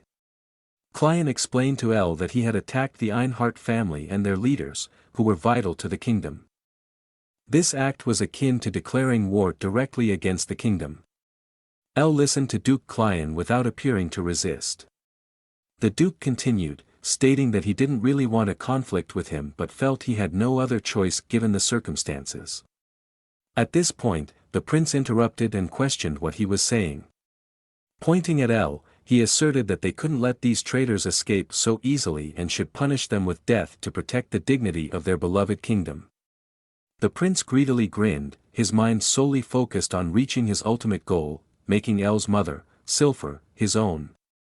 El angrily clenched his fist, immediately recognizing the prince's true intentions and knowing that everything was merely a ploy to make his beloved mother his lover. As the moon slowly disappeared behind thick clouds, El told Duke Client that he needed to apologize, but he had no intention of joining the kingdom. He stated, while pointing angrily at the prince, that he would destroy him now. He ordered Tana to keep Duke Client busy until he could accomplish this, which the golem immediately understood and was ready to carry out. Tana channeled golden energy into her hand again and summoned the golden sword, which somehow always disappeared whenever another of its seals was broken. Duke Client and Tana faced each other, preparing for battle. Client told her that he was ready and she could attack first. El floated in the air, focusing his attention on the prince. He made it clear that he would be his opponent, impressively manipulating the mana around him to strengthen it for his next attack. With intense concentration on the battlefield and the prince, El stated that they should begin. This unsettled the prince. El also reminded him that he had already warned him not to stare at his mother with his dirty, vile eyes. Since the prince disregarded this warning, El couldn't forgive him. Silphur screamed her son's name from below, causing El to turn around and ask his mother what she wanted now. She pleaded with him to let it be and to walk away as it was too dangerous to confront and fight the prince. El attentively listened to his mother and reassured her that they shouldn't worry because he already had a plan. He explained that it would also be too dangerous to let the prince go unpunished. Then, he shifted his focus to the soldiers on the ground, along with the duke and the prince on the battlefield. He raised his hand and invoked his spell, Infinity Magic Arrow, once more. Many small arrows appeared in the sky under the symbol of infinity, targeting the prince and his guards. El knew that a warrior who had reached the rank of swordmaster had trained his body to act as armor and wouldn't behave like that of an ordinary person or mage. With a smooth gesture, El commanded the arrows of his magic to rain down on his opponents. The guards defended themselves by holding their hands above their heads and slightly ducking to fend off the arrows. However, El realized that this attack wasn't meant to cause significant harm but rather to disrupt their formation. Swiftly, he conjured a large hammer and attacked the prince to disorient him. The prince could only marvel as El suddenly appeared before him and struck him. With a powerful and critical hit, El swung his hammer, directly impacting the prince, sending him flying far away and visibly inflicting damage. In the end, the prince and his guards were lying on the ground, bleeding and groaning from the severe injuries they sustained. El rested his massive hammer on his shoulder, realizing that this attack should have caused significant internal wounds to the prince. He knew that external wounds could be easily healed with divine magic. But the inner wounds would take more time to successfully mend. Duke Client was still engaged in combat with Tana but still managed to ask, upon seeing the prince defeated, how he was doing. Duke Clion wanted to help the prince but also realized that if he was distracted for even a second, he would be seriously endangered, as Tana was an honorable adversary for him. Tana gained the upper hand in the fight, pushing the Duke further into a defensive position. Just as it seemed Tana would win the battle, El commanded her to stop and return to the interdimensional space. Tana immediately understood her master's command and signaled this with a brief upward glance from her eyes through the slit in her helmet. Tana glowed and was about to vanish into the interdimensional space when the Duke yelled that he wouldn't let her escape so easily and launched another attack. Many small magical sword blades appeared around him, aiming at Tana, who was still in the process of vanishing. The Duke's swords flew at lightning speed towards her and struck her all over her body. There was a critical hit on her arm, causing it to fall off and crash to the ground. The Duke laughed with satisfaction as he realized that his attack had an effect on the golem. However, not even a full second later, Tana's arm reappeared on her body. She moved it around to ensure it was properly attached. The Duke looked somewhat surprised and couldn't help but curse. Tana glowed brighter and vanished as El had ordered. Although the Duke admitted defeat in this battle, he chuckled for a moment, sighed with relief, and had to admit that he thought he had her with the last attack, only to realize she had vanished with the blink of an eye. Then, the Duke looked over at El, who held the memory coin in his hand. El extracted the memories from the coin and created a copy in the form of a small orb. He looked at the newly created orb and explained that he would destroy the coin but had made a copy of it before. As the unconscious prince lay in the background, in pain, bleeding, and groaning on the ground, El stated that everything he had done was contained within this memory magic. He emphasized that he wouldn't hesitate to spread this information throughout the kingdom or even the entire continent if the Duke or his family ever tried to harm him again. His mother and sisters ran to him and were relieved that everything had turned out well and that he wasn't hurt. El turned to Duke Clion and apologized for the disturbance and inconvenience. As he used his magic and the runes of his teleportation spell appeared around him, he told the Duke that he hoped they would never meet as enemies again and bid him farewell. The Duke could still hardly believe that El was truly the villain and could only stare in astonishment as he watched him teleport away with his family. Duke Clion was not a bad person and also admitted that El was truly a genius, wishing he had met him under different circumstances. As he carefully observed the battlefield and saw the injured knights, he pondered how to explain the situation and plan his next steps. The incident at the Marquis residence was subsequently covered up. However, news of the appearance of a very young mage and his golden knight golem, as powerful as a grandmaster, spread across the entire continent, shocking all nations. It was a shocking debut for El in this world. So, some time passed, and El and his family settled into a new small cottage on the edge of a mountain, spending some time in peace and tranquility. Without any power-hungry tyrants. The sun shone, smoke rose from the chimney, and the overall atmosphere was extremely calm. El tapped his index finger on the table, contemplating what he would do next while trying to stow a book into the subspace bag. He realized that he had literally destroyed the Einhard estate, defeated his uncle and grandfather, and inflicted severe internal and external injuries on the prince. He acknowledged that he had committed these crimes and wouldn't be able to return to Banzark, where he originally intended to come with his mother, without causing further harm. El opened the window and saw the bright sun outside. He couldn't even blame the kingdom if they pursued and killed him here and now. However, he knew they would never do that because he still had his memory magic, which could prove their dark deeds. Moreover, as he stood by the window and enjoyed the tranquility, he realized that he had learned a lot during the fight. His spell casting time, the time he needed to prepare his spells, and his ability to combine spells were better than that of any other mage on the continent. He was also confident that he would become even stronger if he learned a few support spells. He also recognized the amazing potential of Tana, his golden knight golem. He recalled that he had managed to overpower even the Grandmaster Duke and briefly gain the upper hand. The last 5 years of hard work he had invested in his skills and his golem had not been in vain and would finally bear fruit. It was definitely worth putting so much effort into himself and his golem. He knew that if he could produce more of them, he might be able to conquer the whole world with such an army. However, he was also aware that it would take 3 years to create such a golem, and the cost of such production was very high and couldn't be easily borne. Additionally, El realized that the most important lesson he had learned from the battle against the Marquis and his son was that the power of a group exceeds that of an individual and that there were things he couldn't handle alone. In such cases, he had to accept help. After the fight, as rumors about El spread throughout the world, many nations began to hire people to search for him. El was sure that some of these individuals were not necessarily friendly and had evil intentions.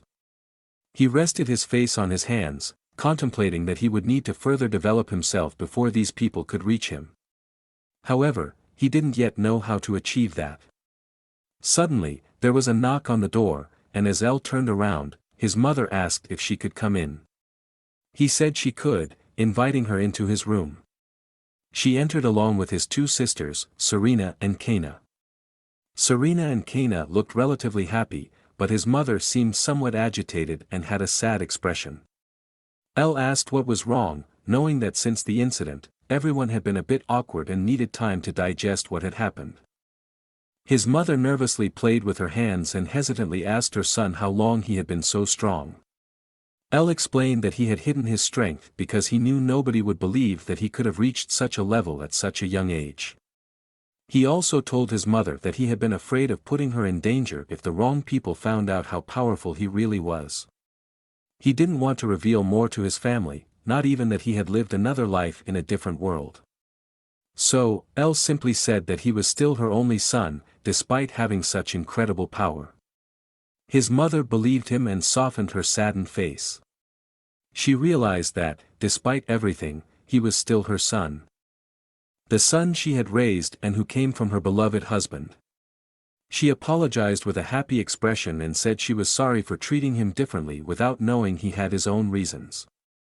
El tried to lighten the mood further, jokingly wondering what she would think if he gained many fans by sharing and revealing his identity as a genius in magic. His mother laughed and told him to stay humble. With a smile on his face, El continued to joke around with his mother, telling her and his sisters that he had something important to discuss with them. They were curious and looked at their brother, asking what was so important that he wanted to discuss it with them.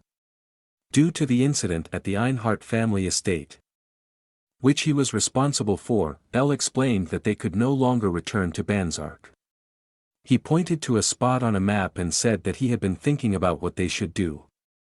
He explained that there were a total of 5 kingdoms in the west of the Surdian continent, and many mage towers existed in that region. Furthermore, he continued, the west was divided into many smaller 100 nations, which, with a few exceptions, were mostly weak nations without many mage towers. El said with a radiant smile and full of excitement that he planned to create his own magical tower there. Kana was somewhat confused and asked if she had heard correctly, that he wanted to create his own magical tower. El explained to her that it would be a tower similar to the one they had in their hometown, where the tower master used to live. He further explained to his family that only level 7 mages would be able to create such a magical tower. Such a tower would be strong enough to kill thousands of soldiers in a war, should one break out. Consequently, nations would be willing to invest a lot of money in such a construction project. Kana marveled at the idea while her sister asked El where he intended to build such a tower. El pointed again to the map and showed his family a small place called Tolian Kingdom. Tolian Kingdom was a large place with fertile land, a large population, and a stronger military force than its neighboring countries. He raved that it was a strong nation, but it did not yet possess a mage tower. He also mentioned that the surrounding land was inhabited by monsters, and the locals suffered significant losses every year due to this fact, especially in a small place called Manticore Valley. El said that if they were to offer to destroy this place for the Tolian Kingdom, they would surely appreciate the gesture. His mother asked if he had more to tell and contemplated what she would think of the proposal. El continued by saying that the king was a good person, and the aristocrats around him trusted and believed in him. However, He also admitted that the princes were having a dispute among themselves, which the king could not resolve. L's mother asked if this was a problem. To which L replied that it was neither good nor bad but irrelevant to his plan. He knew that the princes were mages interested in power but also mentioned that a mage tower would not usually get involved in political matters, so it didn't matter. The main problem they would need to address for his plan to work were the monsters living in the Manticore Valley and the nearby Orc Forest. L was sure that the military force of the Tolian Kingdom would be sufficient to deal with the Orc Forest, but if they were to focus all their forces there, they wouldn't be able to handle the Manticore Valley. So, L explained that he would take over this valley, and if he succeeded, it could expand the influence of the kingdom. Kana, L's mother, and Serena stood in the room, pondering. Kana gathered her courage and was the first to ask her brother if they could also find a master for her to teach her swordsmanship. L had to admit that this was something they should also pursue. While he could show her some breathing techniques, as he wasn't a master of swordsmanship, he couldn't provide further assistance. So, he told her that they would surely find a suitable teacher for her there, considering the presence of a powerful military force. Kana was overjoyed and thanked him. However, Serena also wanted to become stronger and asked her brother if he could help and continue to teach her. Folding her hands together, she explained that she had felt very weak during the events at the Einhart family estate. Originally, she thought she could defend herself, but when she saw L fighting against the Marquis and his son, she realized that she wasn't as strong as she had imagined. With determination and ambition, she expressed her desire to become stronger. This surprised L but also made him radiant and happy. He wanted to fulfill his sister's request gladly. Their mother also stated that she wanted to become stronger and asked to be taught by him as well. Well, maybe you should start by using your brain, that would already help a lot, he joked. Everyone looked happily at L, sharing the common desire to become strong. He wanted to help them all and asked if they agreed, smiling at them. Afterward, it was time to leave their cozy home and prepare for the next adventure to travel to Tolian Kingdom. In the nearby forest, faint noises were heard. The king of Tolian Kingdom was out with a guard and stopped in the middle of the path when he heard the sounds. Anxiously, they looked left and right to find the cause. One of the guards warned the king to be careful, informing him that the monster rate in this forest was higher than ever before.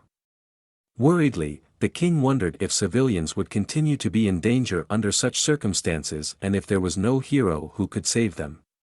Suddenly, a black and eerie shadow in the form of a devil appeared before them, observing them. Nevertheless, the king and his guards continued their way, despite the dangerous forest and the noises. Eventually, they reached a cliff from where they had a beautiful view of the Tolian Kingdom.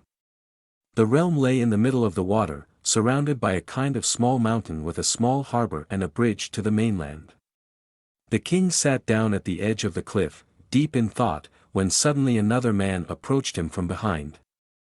It was Duke Laius, a friend of the king, who asked him what he was pondering, if he was worried, and if there were any problems. The king, looking troubled, explained to his friend Laius that he was thinking about his 3 sons. He described how the conflict between them over who should be his successor was worsening day by day. And he feared that one day his kingdom would suffer because of this strife. Laius knelt down to his majesty, trying to comfort him. He said that just as the rain falls to the ground and nourishes the earth, he was certain that this conflict between his sons would somehow strengthen and unite the kingdom. He further explained that he believed the king should appoint his 3rd son, Prince Judmian, as the crown prince for the good of the kingdom. As he wanted to discuss whether he should choose the first prince, Prince Maxil, or the second prince, Prince Cran, as the crown prince, the king interrupted him with a sigh. He knew himself that Maxil treated people like objects and his personality was anything but good. It was terrible and violent. He was also aware of his second son, Cran, who had similar qualities to Maxil, though not as overtly displayed. He had to admit that neither of the two was suitable to be king. Instead, the king recognized that Judmian, his 3rd son, was a warm-hearted and friendly leader whom his subjects deserved and whom he would prefer to appoint as king for their welfare. Unfortunately, 90% of the aristocrats supported either his first son, Maxwell, or his second son, Cran. Some of Judmian's supporters included the highest swordmaster and leader of the royal guard, Captain Duke Lias, as well as the swordmaster of the capital city, Captain Count Lumil. This provided a balance between the three sons, as two leaders of the Order of Knights stood on Judmian's side. However, the king didn't even want to think about what would happen if the first and second princes were to go against their younger brother and try to overthrow him. The mere thought pained his head. Due to this succession conflict, the king couldn't focus as much on state affairs as he would have liked, and the monsters continued to pour out of the forest, attacking his subjects unabated. The king held his head and tried not to lose his composure amidst all the thoughts. He knew he had to try to handle state affairs while also keeping an eye on the monsters. Suddenly, the king realized he was talking to himself and wondered where his friend Duke Lias had gone.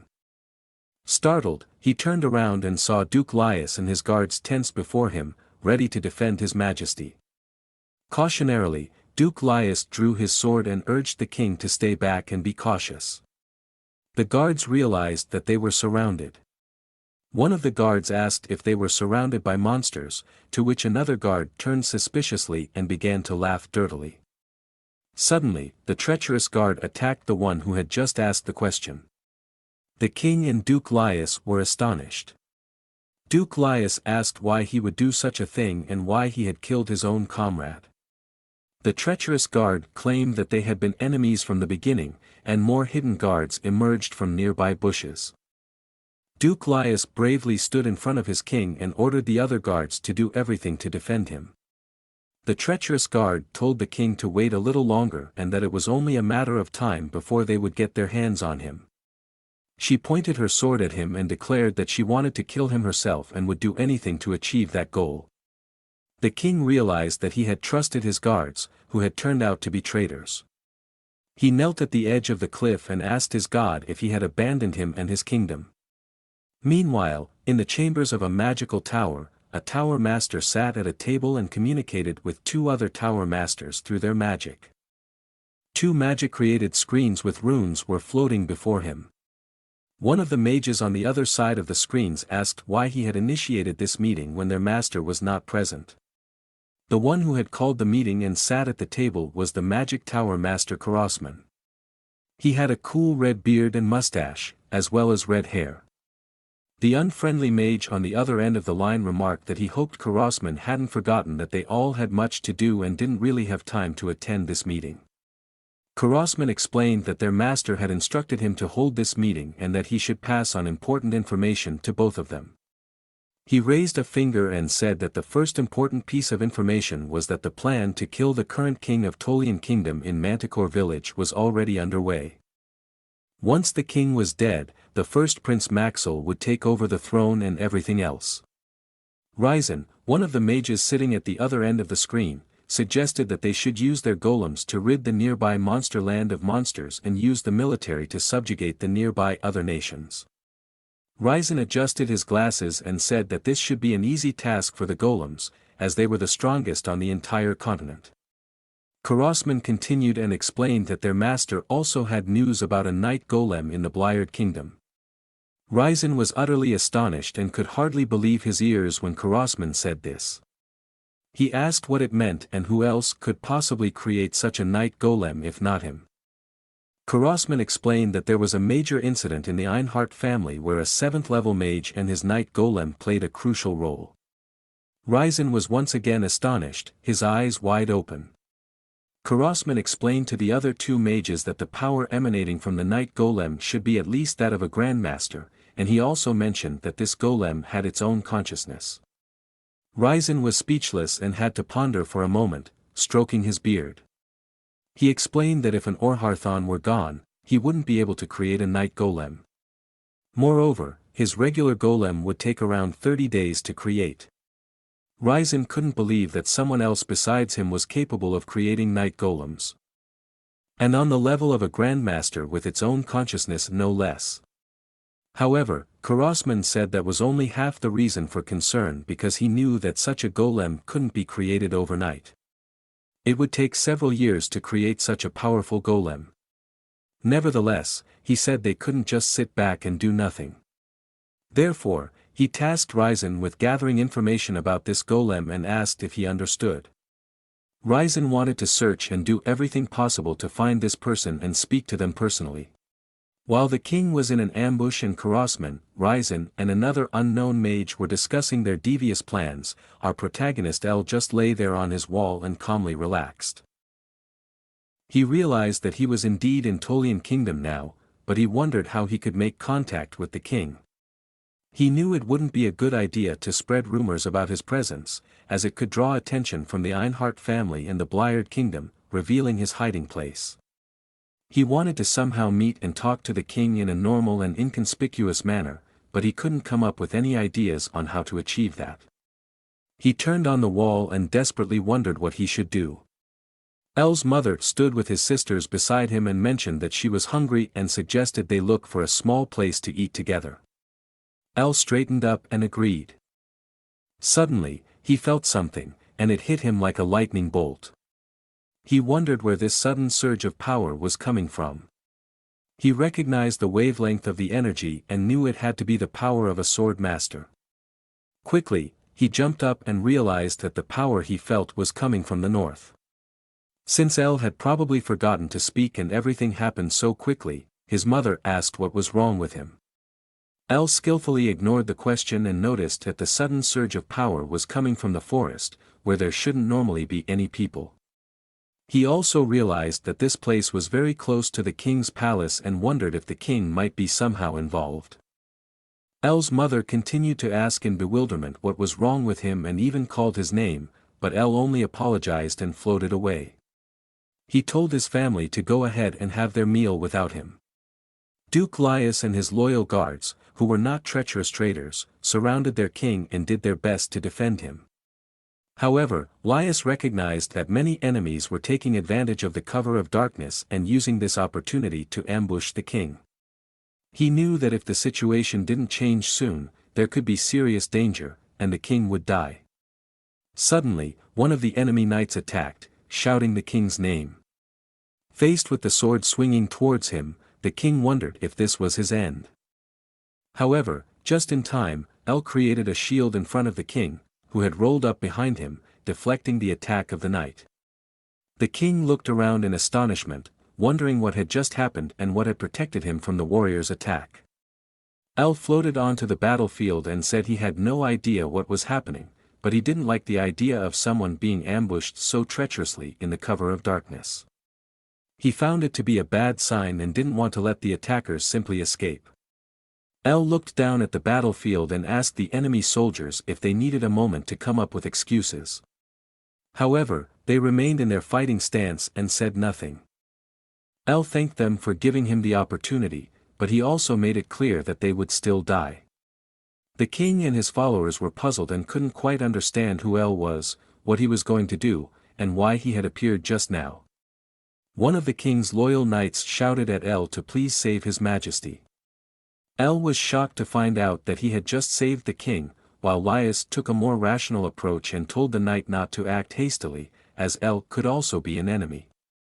L looked at the king and realized that he was indeed King Lidolf of Tolian Kingdom. He turned his gaze to the enemy soldiers and said that he now fully understood the situation and had recognized the enemy knights who were after the king. He explained that he wouldn't spare them for such an act. L raised his hand and shaped a small orb with the swirling mana and the words, misery and destruction, which then expanded into a large portal behind him. Shortly after, one could see Tana's hands making their way through the portal and practically tearing it open. L summoned his golden knight golem right at the beginning of the battle, standing behind him and ready to fight once again for his master. The king and his duke were astonished by this spectacle. While the king had heard the rumors, seeing L in action made it hard for him to believe that they were about a young boy. Nevertheless, he could feel an incredible amount of power emanating from L and wondered who this young mage was. L raised his hand again and created a small ice crystal, which he fired at the ground to freeze the enemy soldiers, hindering their escape and rendering them immobilized. He declared that he could defeat them all with a single blow and ordered Tana to proceed. However, he instructed her to spare some of the enemy knights so they could be interrogated later to find out who was behind this attack. Tana confirmed her master's command, while the king continued to be amazed and fascinated by L's strength, trying to grasp the extent of his magic and understand it. The enemy knights tried to break free from the ice and resist, but they couldn't escape, let alone move properly. Tana followed L's orders and rushed forward. As she ran, she reached out her hand, calling her golden sword to her, which appeared in her hand, enveloped in flames just as it had been on the Einhart family's battlefield.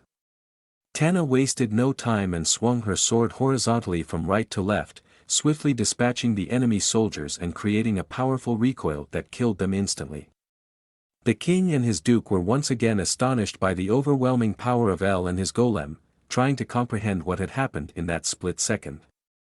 L thanked his golden golem Tana and praised her for her excellent work, to which Tana bowed before him and expressed her gratitude. The king realized that this must be the mage the rumors were about.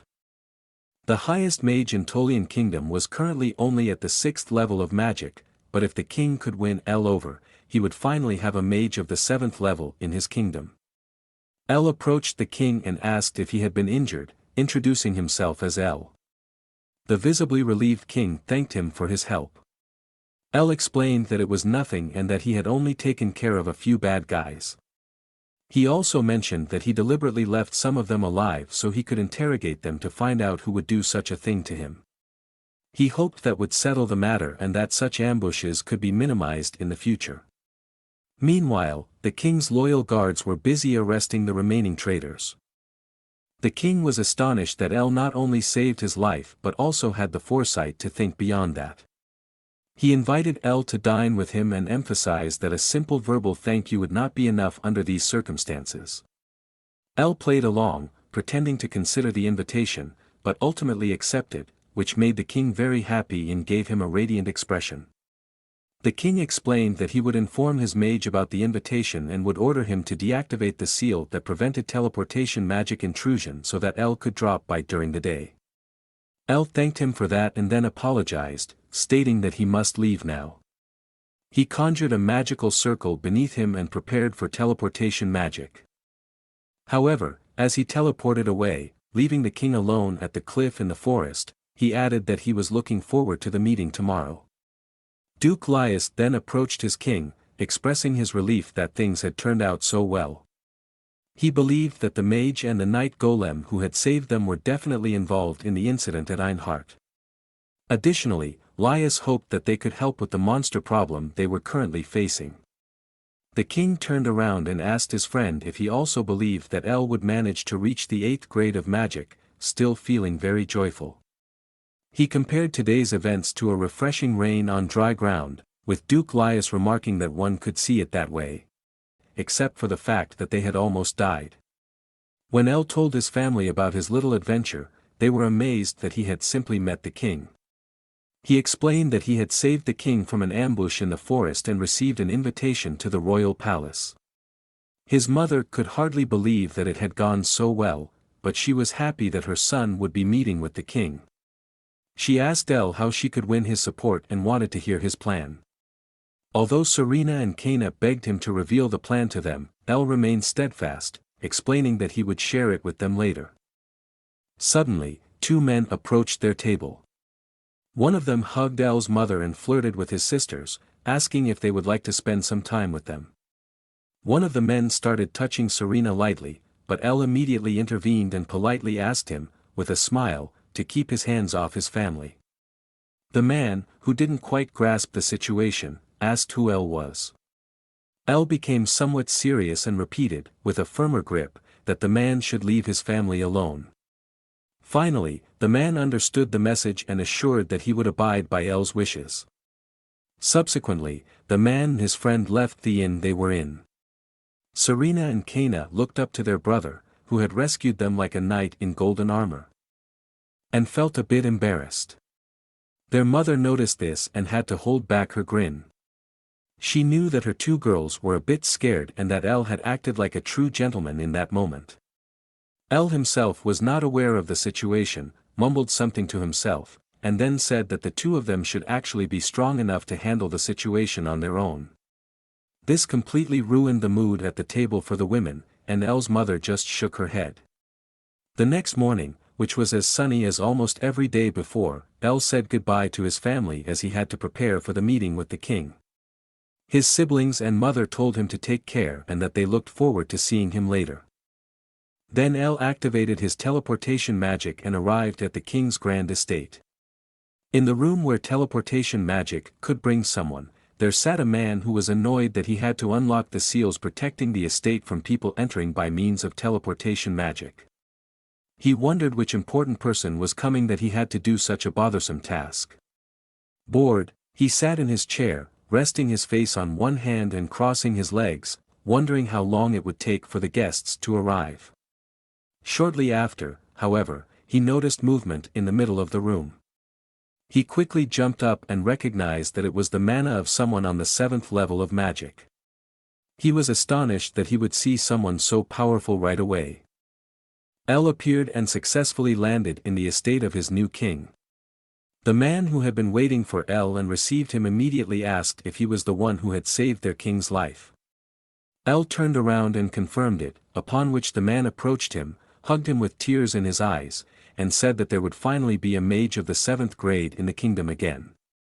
He was glad that he would no longer feel so burdened. El didn't understand the situation and wondered who this old man was and what was going on here.